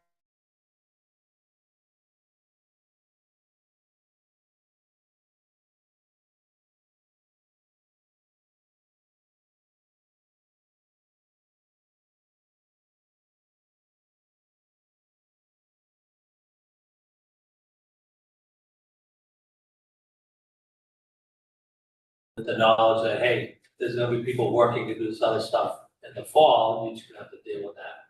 We put that in the lease, but they were very excited about it. Windows, carpentry, a bunch of that stuff, very That's excited. great. And we pay the materials plus we feed them, plus we get. We feed them? Yes. Oh, that's nice. Feed them. Hey, oysters. That's true. How's those of you running around? Anyway, yeah, it's great, I think it's a great opportunity for the town and for the schools, like a That's win. a win, that's a win. I'm super excited Yeah, about it, that's great. so, anyway. Next. The West Cork Sister City Committee met the other night. And we have 21 students going to West Cork, April 25th to the 4th or 5th of May. We're issuing an additional 15.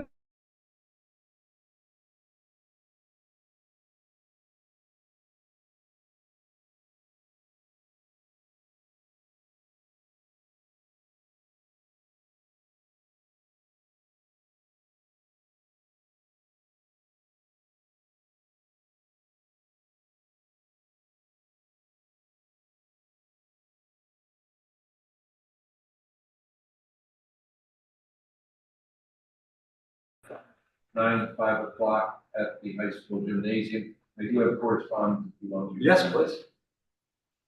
Correspondence, report of the Plymouth County Mosquito Control Project. I have a document on that, if anybody's interested, it was on for a few pages. I don't think there's an issue with mosquitoes at this time of year. I hope not. From the genesis of it. Yeah. No mosquito. No, it is serious, there are equine encephalitis and all of that, those kind of threats. It appears they did an organized, thorough program during the summer. 2,758 cat basins were treated in Scituate. Oh, it's a review of what they did. Yeah, Got it. so it's something if you The really want to annual look at it, report. Those old tires, they're awful. it's a good thing, not old car.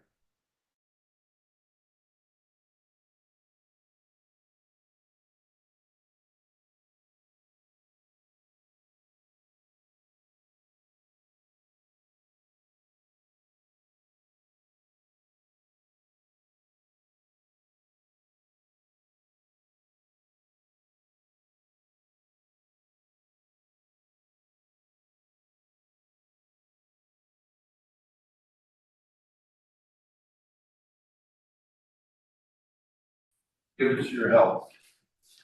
And then we have 2 letters from Xfinity deleting a couple of subscription programs. All right. That's all I have. The motion for meeting minute approvals. So, Liz. January 7th, 2025 meeting. January 7th, Yeah. 2025. The motion to adopt the meeting minutes of January 7th. So moved. Moved by Ms. Conley. Seconded by Mr. Gilmore. All those in favor? Aye. It's unanimous. Motion to adjourn. Did we have a consecutive meeting? No, I need the motion that we decided on, so I'm waiting to get Okay. from,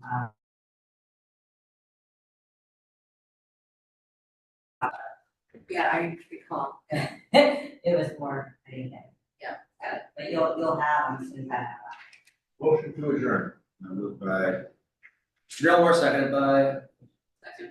Ms. Conley. All those in favor? Aye. Aye.